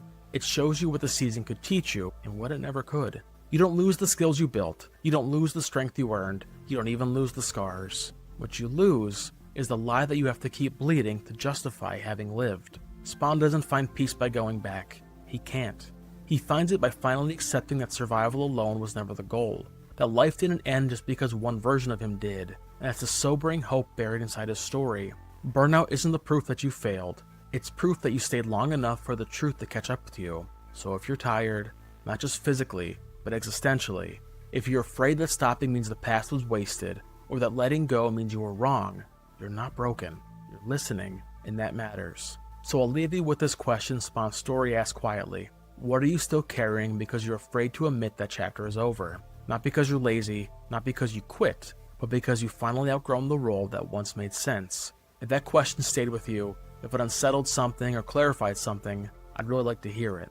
What part of this episode hit closest to home and why? Drop a comment, let's keep this conversation going. And if you want more episodes like this, where we don't just analyze heroes and monsters, but use their stories to understand ourselves, make sure you're following Disassembled Heroes and Villains. So stay thoughtful, stay honest, and as always, stay handsome. Legends don't begin with power, they begin with innocence. With a boy who looked up at the stars, not with fear, but with wonder. Long before the battles, the betrayals, and the breath that would haunt a generation, there was only Anakin. A child born into slavery on the desert sands of Tatooine, destined, the Jedi believed, to bring balance to the Force. But destiny is a dangerous word, because from the moment he was discovered, the galaxy began shaping him into something else. He wasn't born into power, he was born into chains. Anakin Skywalker came into the galaxy in the margins, on the sun-scorched wastes of Tatooine, where the only law was survival and the only future was servitude. He and his mother, Shmi, were the property of a toy junk dealer named Watto. No name, no heritage, just dust, scrap, and slavery. But there was something different. At just 9 years old, Anakin was already building machines that should have been beyond his grasp. He assembled a working protocol droid. He built pod racers and raced against adults. And somehow, he felt things before they happened. He didn't know what the Force was. He only knew that when danger loomed, his instincts whispered the answer, that when he drove his pod, it wasn't speed he chased, it was freedom. The illusion that, even for a few minutes, he wasn't just a slave, he was someone. The illusion became prophecy when Jedi Master Qui-Gon Jinn landed in Mos Espa. Qui-Gon saw what others had only guessed, that Anakin wasn't just gifted, he was chosen. Conceived without a father, born through the Force itself, a potential fulfillment of ancient Jedi prophecy, the one who would bring balance to the Force. But the Jedi Council was cautious. Anakin was too old, too emotional, too full of fear. Qui-Gon disagreed, and when he died shortly after, Anakin's training passed to Obi-Wan Kenobi, a Jedi still mourning his master, now saddled with a boy he wasn't ready to raise. Yet, they tried. Anakin joined the Order, but he never fit cleanly into its mold. The Jedi taught detachment, but Anakin loved deeply. The Jedi prized patience. Anakin rushed headfirst into danger. They called it recklessness. He called it doing what had to be done, and all the while, something lingered, a wound, unspoken and unhealed. He had left his mother behind. He had dreamed of her constantly, visions filled with confusion and pain, and when he finally returned to Tatooine as a young man, his worst fears came true. He found Shmi bound and beaten, barely clinging to life after being kidnapped by Tusken raiders. She died in his arms, and something inside him, something fragile, snapped. In his grief, he slaughtered the entire Tusken village, not just the warriors, the women, the children, every last one. And when he returned to the Jedi Temple, no one knew what he had done. Not Obi-Wan, not the Council, not even Padme. But she saw the pain, the torment he carried, and she didn't turn away. That summer on Naboo, meant to be a safe haven, they found something dangerous. Not just comfort, not just friendship, but attachment. A bond deeper than duty, forbidden by the Jedi Code. They tried to suppress it, tried to deny it, but the fire burned too brightly. After Geonosis, after war erupted across the galaxy, after Anakin lost his arm and nearly his life defending her, he and Padme married in secret on the shores of Naboo. No witnesses, no family, no fanfare. Just a quiet vow that defied everything the Jedi believed. And from that moment on, Anakin lived a double life. By day, he was a Jedi Knight and war hero. By night, a husband. Every moment of joy, shadowed by fear. What if they were discovered? What if he lost her too? And so, it began again. The fear that no matter how strong he became, he would never be strong enough to protect the people he loved. Still, the galaxy kept turning. The Clone Wars erupted, and Anakin rose, not as a boy or even a Padawan, but as a general. He became a symbol of hope on the battlefield. Soldiers followed him not just because he was skilled, but because he cared. He saw them not as tools, but as people, and they followed him into the fire, again and again. He won battles that should have been lost, outmaneuvered entire fleets, destroyed separatist strongholds, and even faced off against Count Dooku, the Sith Lord who had once bested him. But his greatest impact wasn't on the battlefield. It was in a young Togruta named Ahsoka Tano, his Padawan. Ahsoka was everything the Jedi Order had forgotten to be: intuitive, compassionate, unorthodox. She challenged Anakin in ways no one else could. She was more than a student. She was a mirror. And through her, he saw his own defiance and brilliance reflected, along with the consequences. When the Jedi accused Ahsoka of a crime she didn't commit and cast her out, Anakin defended her, fought for her, and when she was proven innocent, she left. Not out of shame, but out of disappointment. She had lost faith in the Jedi. And for the second time in his life, Anakin watched someone he loved walk away, not because he failed them, but because the system did. The cracks widened. He still had Padme, still kept her love locked away behind closed doors, but the secrecy wore on him, and when Padme told him she was pregnant, that fear returned. He started dreaming again, this time of her death. And as always, he believed he could stop it, only if he had enough power. If only he could control the outcome. That belief was the beginning of the end. Because Anakin never learned to sit with fear, never learned to let go. He mistook love for possession, mistook compassion for control, and in trying to prevent death, he began the descent into something much worse. But the tragedy of Anakin Skywalker isn't that he was weak, it's that he was too strong. So strong he believed he could bend the future to his will. So afraid, he had to try. And by the time he realized what the fear had become, the name Anakin would already be burning on the shores of Mustafar. But for all his power, Anakin Skywalker was still afraid of losing what he loved, afraid of failing those he couldn't protect, afraid that the future would take him from everything the past already had. And fear, quiet at first, began to whisper louder than the Force. He had risen from nothing, survived slavery, war, and heartbreak. But greatness, when forged in trauma, rarely heals. It fractures. And beneath the armor of heroism, those fractures widened. He wanted peace. He wanted control. The more tightly he gripped the galaxy, the more it slipped through his fingers. The Jedi saw his skill, but not his suffering. They praised the warrior, but ignored the wounds. And in the shadows, someone else listened. Someone who understood that the most dangerous weapon in the galaxy wasn't a lightsaber or the Force. It was a broken heart, convinced that the only way to stop pain was to never feel again. And that is how a hero begins to fall. He dreamed of her dying. Over and over again, the vision returned. Padme Amidala, the woman Anakin Skywalker loved beyond reason, gasping for air, and then silence. The same kind of silence that once claimed his mother, and this time, he wouldn't be too late. But where does a Jedi turn when fear takes hold? When the lines between prophecy and paranoia begin to blur? Not to the Council, not to Obi-Wan, not to those who preach detachment in the face of love. So, he turned elsewhere, to the voice that had been whispering in his ear since the Clone Wars began, a man who had watched him rise, praised his victories, and quietly planted the seeds of doubt. Chancellor Palpatine, a friend, a mentor, and behind the mask, the Sith Lord Darth Sidious. Palpatine didn't scold Anakin for his attachments, he nurtured them. He didn't warn him away for fear, he weaponized it. And now, the fear was worse than ever, because Padme wasn't just his wife, she was the mother of his children. The news had shaken Anakin to his core. He would be a father, a secret joy hidden from the galaxy, a family born from forbidden love. He dreamed of raising their child in peace,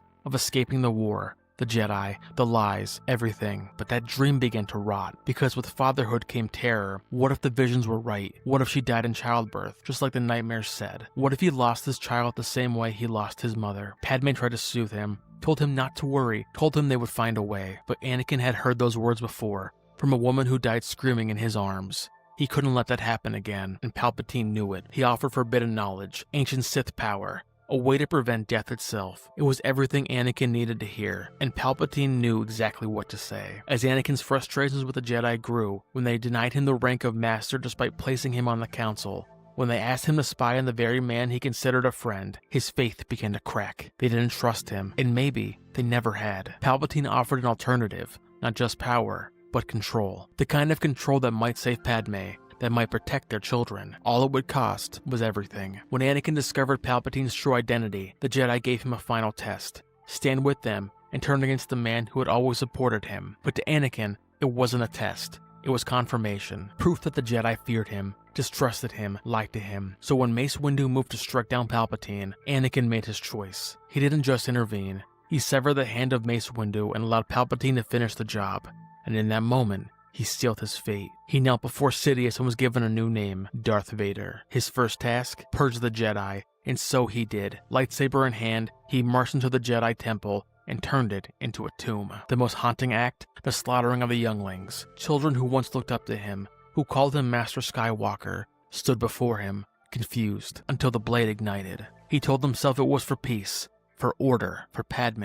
He whispered that lie over and over again until it became a chain. On Mustafar, he massacred the leaders of the Separatists, tying off the Clone Wars in blood. He stood atop a mountain of ash and flame, convinced he had secured peace, that the war was over, that now he could finally save her. And then Padme arrived. She came not with anger, but with hope. Tears in her eyes, arm outstretched. She didn't see a Sith Lord, she saw the man she married. But Anakin was gone. He saw only betrayal. He accused her of bringing Obi-Wan, of turning against him. His fear, the very thing that led him to the dark side, now turned on her, and in his rage, he did the unthinkable. He reached out with the Force and began to choke her. The woman he had sworn to save collapsed in front of him. And then Obi-Wan emerged. The duel that followed wasn't just a clash of blades, it was the final fracture of a brotherhood. Years of friendship, sacrifice, and love, all reduced to fury, flame, and betrayal. They fought through the heart of a volcano, two masters at the height of their power, driven not by duty,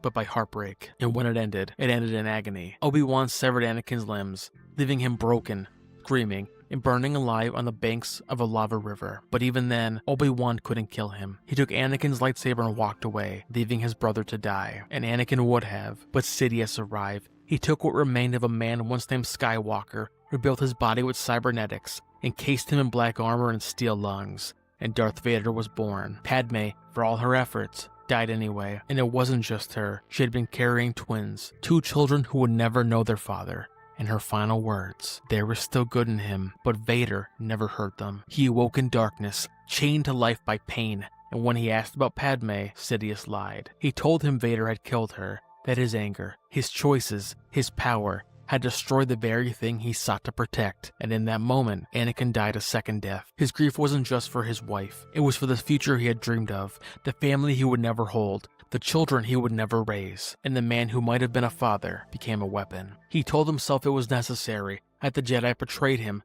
that Padme turned on him, that there was no other path. He whispered the lie until it became the only truth he could bear, because power without purpose is emptiness, and the lies we tell ourselves, they become the chains we wear. Before we continue the tragedy of Anakin Skywalker, make sure to follow or subscribe on your favorite podcast app. Disassembled Heroes and Villains dives deep into the icons and monsters who shape pop culture. And next week, we confront a different kind of madness, forged from the body of Megatron, twisted by the Chaos Bringer, driven by rage, destiny, and delusion. Next week, we descend into the mind of Galvatron of the Transformers. Now, back to Darth Vader and the empire he built on ashes. He got everything he asked for. The war ended. The Jedi were gone. The Republic was born as an empire, and yet there was no peace. Not for the galaxy, not for the man once called Anakin Skywalker, because what Palpatine gave him wasn't salvation, it was survival. Trapped in armor, chained to breath, haunted by memory, Anakin had tried to escape fear by seizing control, but the more power he grasped, the more hollow he became. He was no longer fighting for love. He was fighting because it was all he had left. So the Jedi Knight became something else entirely. A blade, a shadow, a monster in the machine. The galaxy came to know a new face of fear. Steel lungs, a blood-red blade, a towering figure clad in obsidian armor who spoke with the voice of death itself. Darth Vader wasn't just a soldier of the Empire. He was its shadow. Where he walked, silence followed, rebellions fell quiet, Jedi scattered, and every whisper of hope was hunted. Vader became the blade of the Emperor's will, an enforcer, a butcher, a ghost in the dark. When Palpatine ruled through manipulation, Vader ruled through terror. Entire worlds surrendered at the mere rumor of his arrival, because when Vader appeared, mercy vanished. He oversaw massacres, erased resistance cells, burned the memory of the Jedi from the stars. But he didn't just destroy the Jedi, he made them destroy each other. Vader was tasked with purging the stragglers of Order 66, but he also shaped the Inquisitores. Tortured Jedi survivors were offered a choice: serve the Empire or die slowly. He corrupted Force sensitives into hunters, twisting them into Inquisitors who would stalk their former kin. In the pages of the Star Wars and Darth Vader comic series or Marvel Comics, we see him execute survivors like Jocasta Nu with no hesitation and no remorse. He didn't train warriors, he trained pain.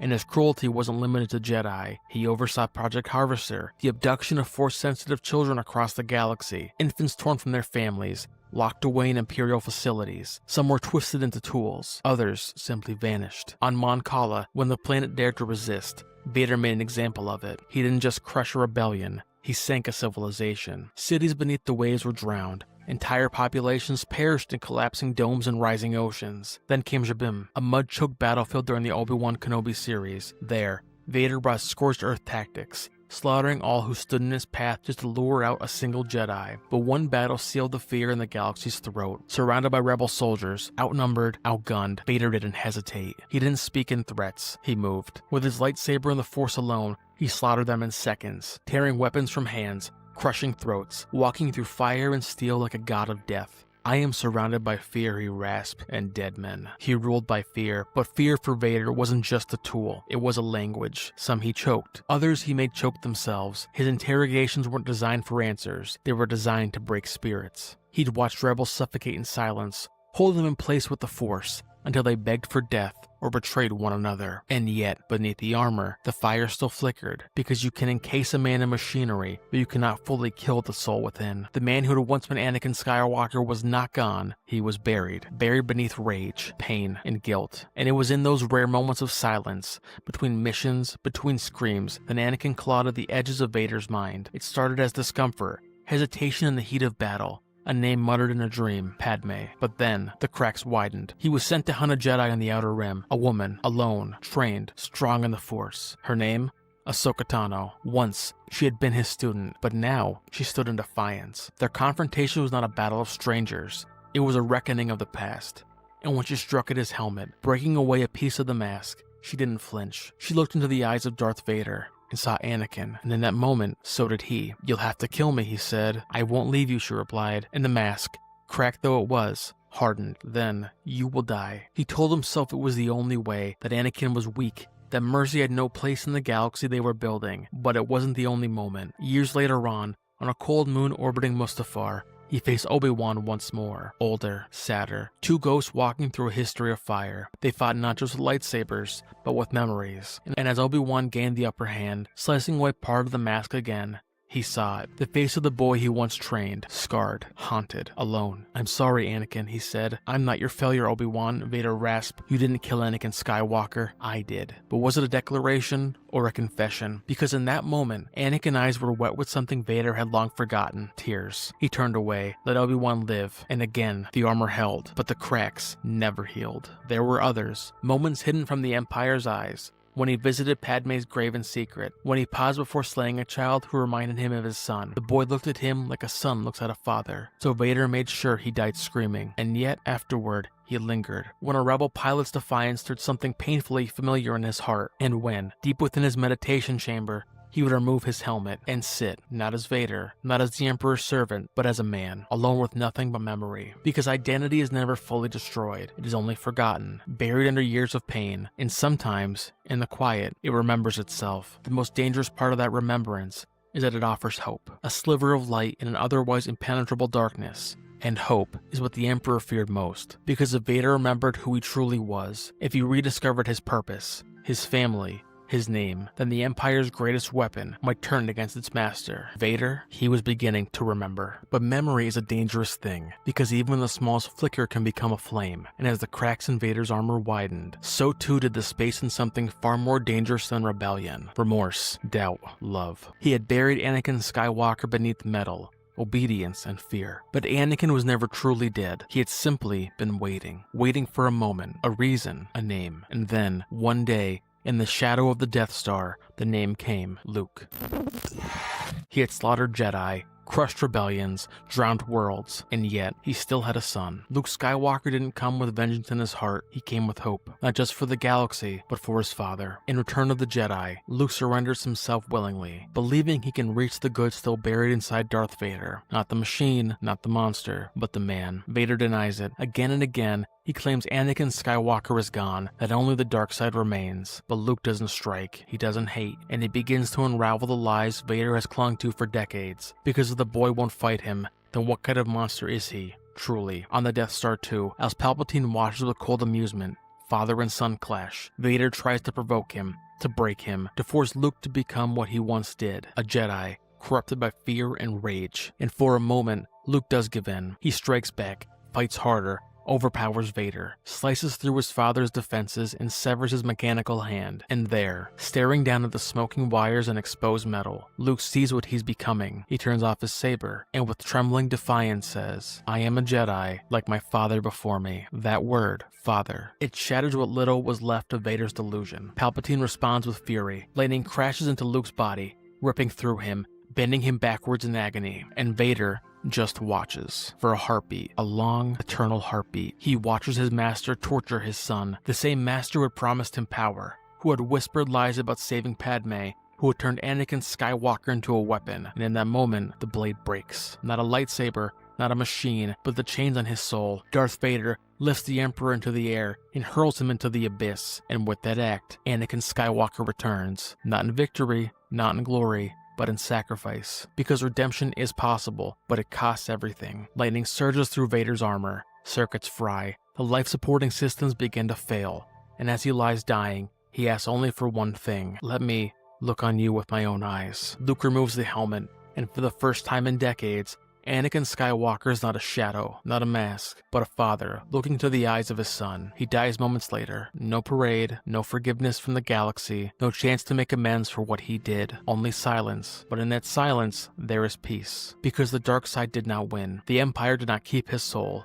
And the name Anakin Skywalker did not fade into history. It became one again with the Force. But what do we make of a story like this? A slave who became a hero who became a monster who found his soul too late to be saved, but not too late to do what was right. Anakin Skywalker's fall wasn't a tragedy of fate, it was a tragedy of choice, and yet, so was his redemption. Because in the end, he chose differently, and from that choice comes a question that still echoes across the stars. What does it cost to escape the darkness? And what can we learn from a man who lost everything, except his decision to break free? So the question is, what is the dark side really? In the galaxy far, far away, it's the Force twisted by hatred and fear. But in our world, it's something quieter, something closer. It's the need to control everything, because we're terrified of losing what we love. It's reaching for power, hoping it will fill the ache inside. It's telling ourselves stories so often that they become truth. Anakin Skywalker didn't fall because he was weak. He fell because he was afraid. He feared Padme's death, so he tried to possess her love. He feared failure, so he clung to control. But fear doesn't preserve love. It poisons it, and control isn't strength. It's the trembling hand behind the mask. Power followed, vast and terrifying, enough to crush cities, topple governments, silence an entire religion. But power without purpose is destruction dressed as destiny. It builds nothing. It saves no one. And in the silence of his own mind, beneath the steel and circuitry, Vader told himself it had to be this way. That Anakin was gone, that redemption was impossible. But the most dangerous lies are the ones we whisper in the dark when no one else can hear. We all wear masks, some to hide, some to survive, and some because we've forgotten who we were before the pain. But even buried in armor and shadow, something still flickered, something human. Because identity doesn't vanish, it just gets buried under fear, grief, regret. And sometimes, if we're brave enough to look, it remembers itself. Vader looked, and he didn't find a hero. He didn't find peace, but he found the will to make a different choice. He saved his son. He defied his master. He let go of the mask. And in doing so, he became Anakin Skywalker again. Not in triumph, but in truth. Because redemption doesn't mean you undo your past. It means you own it. You face it. You choose something better, knowing it may cost you everything. So if you're trapped in your own version of the armor, if you've buried your true self under fear, mistakes, or the weight of expectation, you are not lost. You are not gone, you are not Vader, and you still have a choice. Even in your darkest hour, you can still become who you were meant to be, just like he did. Thank you for walking with us through the life, the ruin, and the redemption of Darth Vader. He was a slave born into war, a boy who only wanted to protect the ones he loved, and in trying to save them, he lost everything. Not to the Jedi, not even to the dark side, but to fear. Fear of failure, fear of loss, fear of that without control, love would slip through his fingers. Anakin Skywalker died long before the mask, not in fire, but in silence, and the lies he whispered to himself to justify every step deeper into the abyss. That's what made Darth Vader so terrifying. He wasn't just rage unchained, he became the embodiment of grief and mourning, grief given form when left to fester and rule unchecked. And for decades, he made the galaxy bleed because he couldn't admit what he'd become. But in the end, the blade didn't save him. His son did. Not through strength, but through mercy. Because Vader's final act wasn't conquest, it was surrender. Not to the Emperor, but the truth. And when the helmet came off, when the smoke faded and the sparks dimmed, he didn't see a Sith. He saw a father. A broken man who, for one moment, chose to be more than what the world had made of him. That's the legacy of Anakin Skywalker. Not power, not pain, but the reminder that no one, not even the worst of us, is beyond the reach of grace. So remember, some monsters are forged in fire, others are shaped by fear, but the most powerful redemption is the one born from choice. Stay reflective, stay open, and as always, stay handsome. And remember, you don't fear Darth Vader because of his strength. You fear him because every one of us has the potential to become the same monster. Some legends are never born whole. Before the name Doomslayer echoed through the halls of Argent Denor, he was simply the Marine, a soldier with a rifle, standing between hell and everyone else. And in those first days, there was no prophecy, only survival. A UAC experiment spiraled into catastrophe. The Mars base fell to the hordes, and the gates to hell swung wide open. He not only rose in glory, he also descended deeper into the pit. These were his first trials. And with each corridor cleared, each demon cast back into the fire, his defiance hardened into something unbreakable. Resilience, forged in relentless trials. But the curse of the Slayer had only just begun, because every victory ensured the war would follow him, and this is where the story truly begins. Some heroes choose the fight, others are chosen by it, and then there are those who are consumed. In the Chronicles of Earth's Wars with Hell, there was one man whose story begins not as legend, but as duty. Before he was the Slayer, before Hell knew his name, he was just a Marine on the UAC's Mars installation, disciplined, stubborn,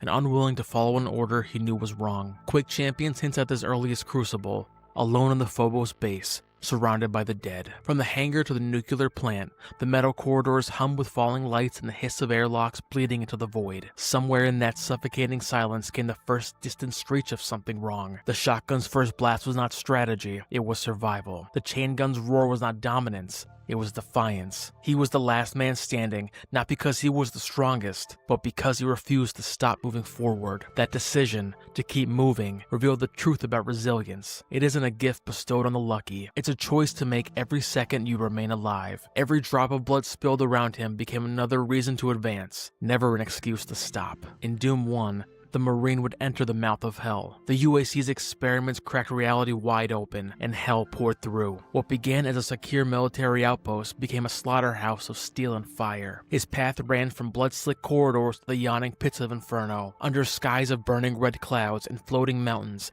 where gravity felt wrong, and the ground was bone and obsidian. Here, the barons of hell awaited not just another fight, but a test. Could his will endure their raw, unrelenting force? With each kill, his skills sharpened, but something else changed. He wasn't merely surviving the nightmare, he was adapting to it. That is the curse of resilience. It doesn't just make you stronger, it makes you suited to live in the very hell you wish to escape. He fought through Phobos, Deimos, and hell itself, until the spider mastermind, Hell's infernal tactician, fell. Returning to Earth, he expected relief. Instead, he found a burning world, and in the chaos, one loss cut deeper than any wound. Daisy, his pet rabbit, slain and displayed as a trophy. It sounds absurd, doesn't it? That the death of one small creature could matter after slaughtering armies? But that's grief. Sometimes, the smallest loss makes the greatest war personal. By the time of Doom 2, Earth's cities became killing fields. Subway stations littered with the dead. Skyscrapers bleeding fire from shattered windows. Here, he claimed the super shotgun, a crude but devastating answer to an overwhelming horde. The low, endless growl of the icon of sin told him the invasion wasn't chaos, it was a command. This was no longer about orders,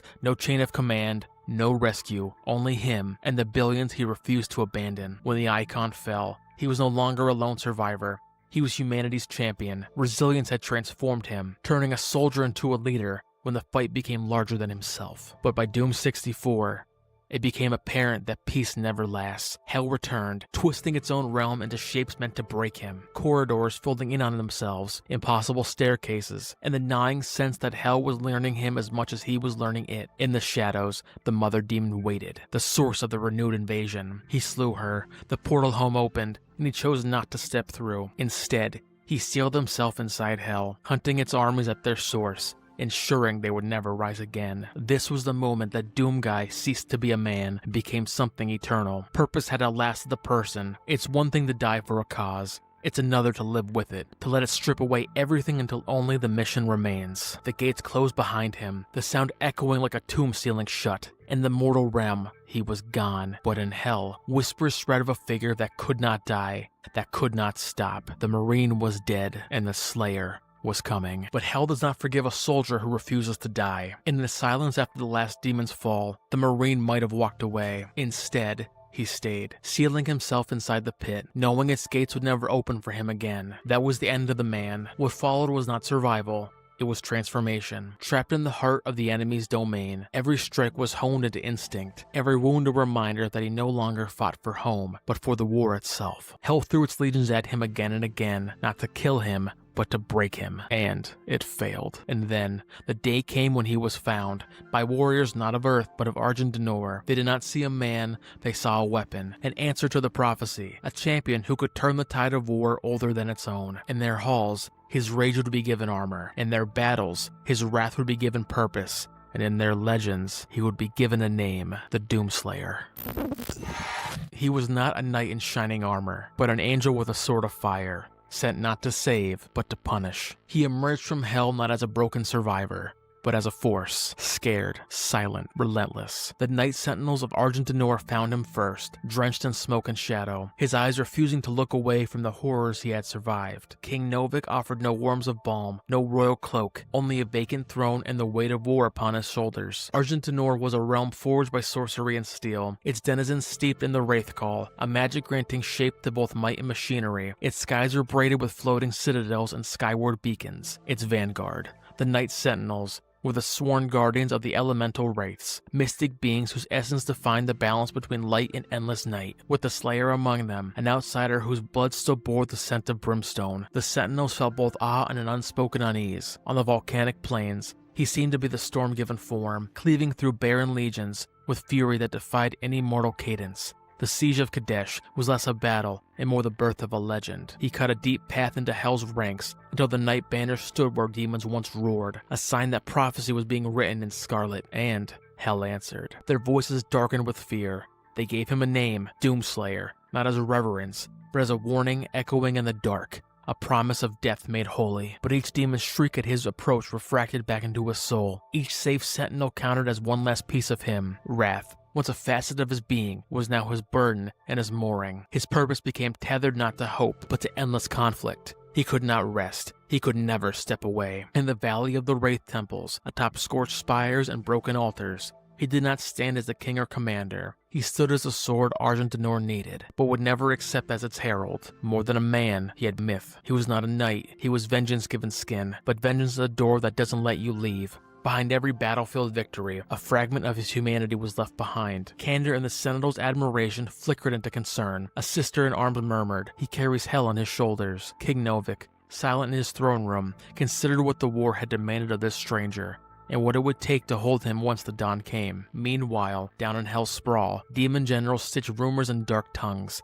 stating that the Doomslayer would never die. They corrupted Argent energy for the war machines. They twisted Wraith power into yieldless weapons of slaughter, and they could not see the dagger rising against them within. There were secrets Argent D'Nor did not share. When the Slayer cut a path through Hell, the Makers, angelic overlords of Urdok, were quietly harvesting that same power to fuel their own domains, at the cost of mortal souls. Yet, when betrayal of that scale unfolded, the Slayer had only his blade to answer, not messengers of Urdok, but traitors among his own. In the final stand at the corrupted soul spires, these towers meant to halt the Hell's flood. He fought both demon and apostate.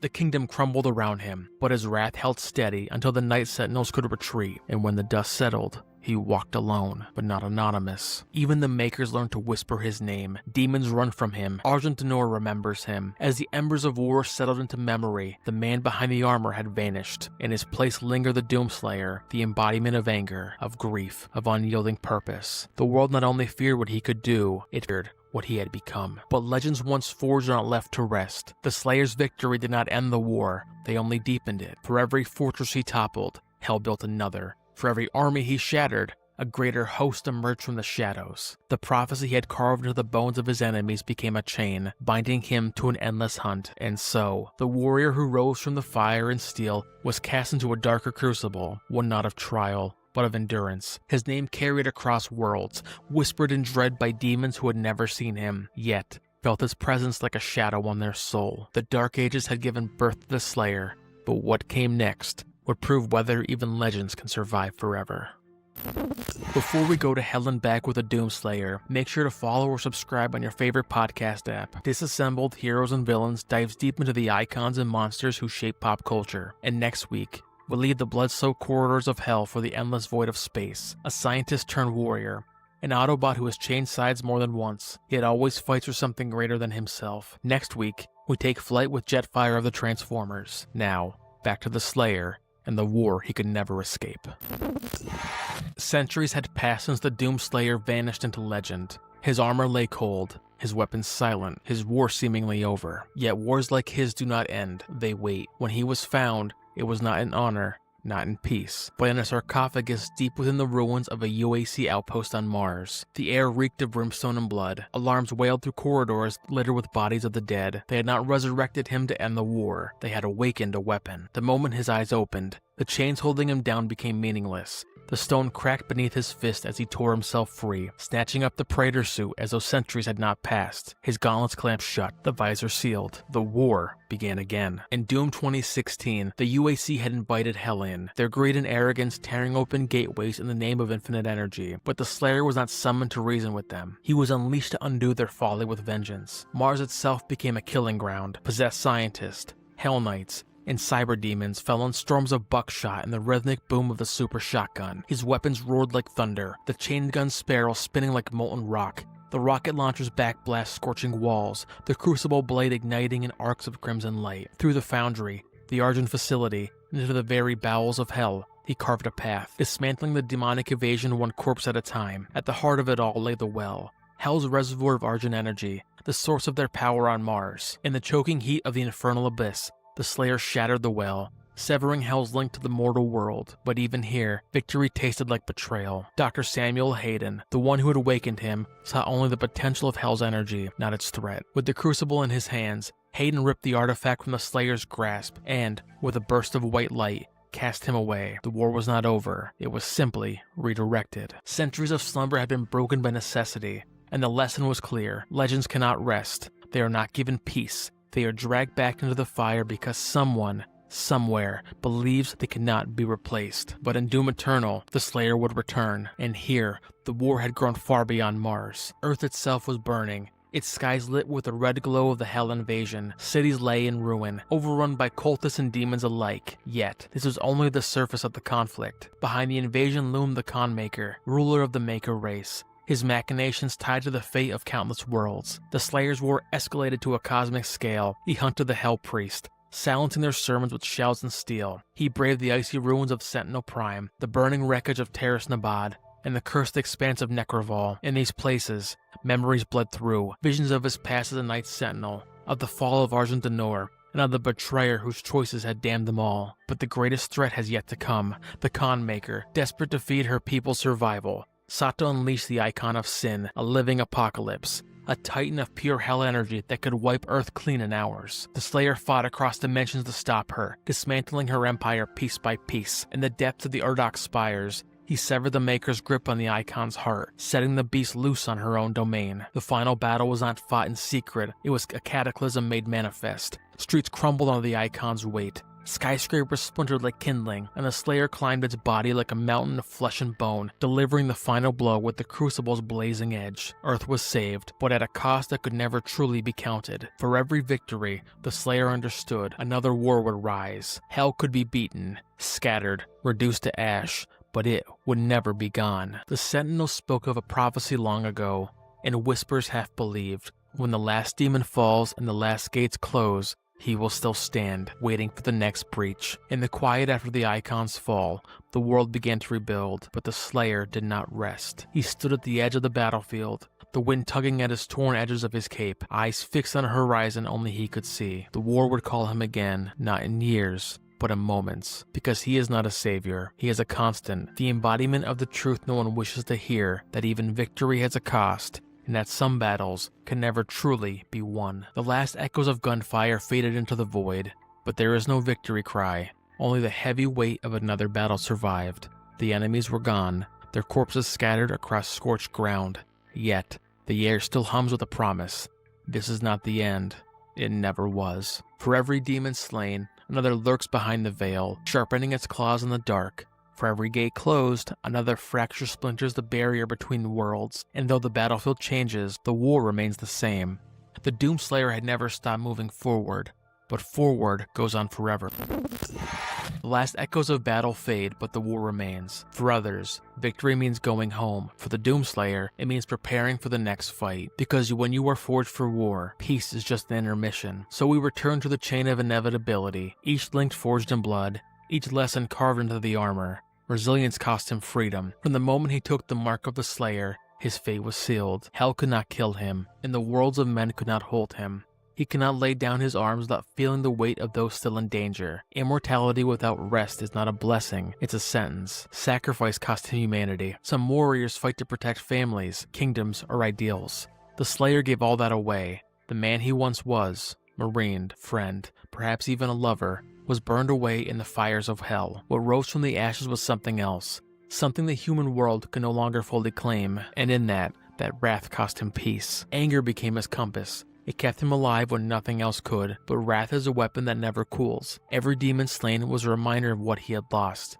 And so he kept killing, not because it wouldn't end, but because he could not stop. But the cruelest truth? These lessons do not lead to freedom. They form a circle. Even when the well is destroyed, even when the icon of sin falls, the Doomslayer does not win, he endures. If the only life you know is war, what happens when you finally win? Perhaps that's the real prophecy, not of salvation, but of waiting. Waiting for the breach. Waiting for the next hunt. And when the last demon falls and the last gates close, he will still be there, standing in the silence, watching the horizon. Some heroes are remembered by the worlds they save. The Doomslayer is remembered for the war he can never escape. And maybe that's a mirror for us. Because not all battles are fought with a super shotgun. Some are fought in boardrooms, classrooms, or in the quiet moments when no one else sees the struggle. The Slayer's story warns us that resilience without rest becomes exhaustion. You can't fight forever without breaking. Know when to lay your weapons down, whether they're words, work, or worry. Sacrifice without boundaries erases identity. Protecting others matters, but so does protecting who you are. Don't let your cause consume your name, your joy, your humanity. Wrath without reflection breeds emptiness. Anger can push you forward, but it can also chain you to the past. If all you live for is to fight, what happens when the fight is over? We might not be battling the hordes of hell, but every one of us carries something we're fighting. Fear, loss, injustice, doubt. And like the Slayer, we can be relentless, but we can also choose to step back, to breathe, to remember that the point of battle is the life you live afterwards. Because the true curse isn't the war, it's forgetting why you fought in the first place. Thank you for walking with us through the rage, the ruin, and the unending war of the Doomslayer. Once there was a man, a hero who fought for his people. He knew love, laughter, and peace. But when hell came, it didn't just kill his world, it burned away the man entirely, leaving only the armor and the rage inside. From the fall of Argentinor to the shattered plains of Mars, he hunted without rest. Every demon slain was another step deeper into the abyss, and somewhere along the way, he stopped looking for the way back out. He became the war. The endless fight was no longer his burden, it was his identity. That's the curse of the Slayer. Every victory only promises another battle. Every world saved comes with another that needs saving. And when you've built your entire existence on the war, what's left when it's over? Maybe there's no ending for the Doomslayer. No peace, no home, just an empty battlefield and the sound of his own heartbeat in the armor. And here's where we need to listen, because this isn't just a story about demons. It's a warning. You can fight for what matters without becoming nothing but the fight. You can stand against the darkness without letting it define you. Because if you give everything and forget who you are, you'll win the war, but lose yourself. So fight when you must, remember when you can, protect what you love, but hold on to the person you were before the battle began. Because if the Slayer teaches us anything, it's this: victory can be its own kind of hell. And with that, stay vigilant, stay strong, and as always, stay handsome. And remember, hell doesn't fear death, it fears the one who brings it.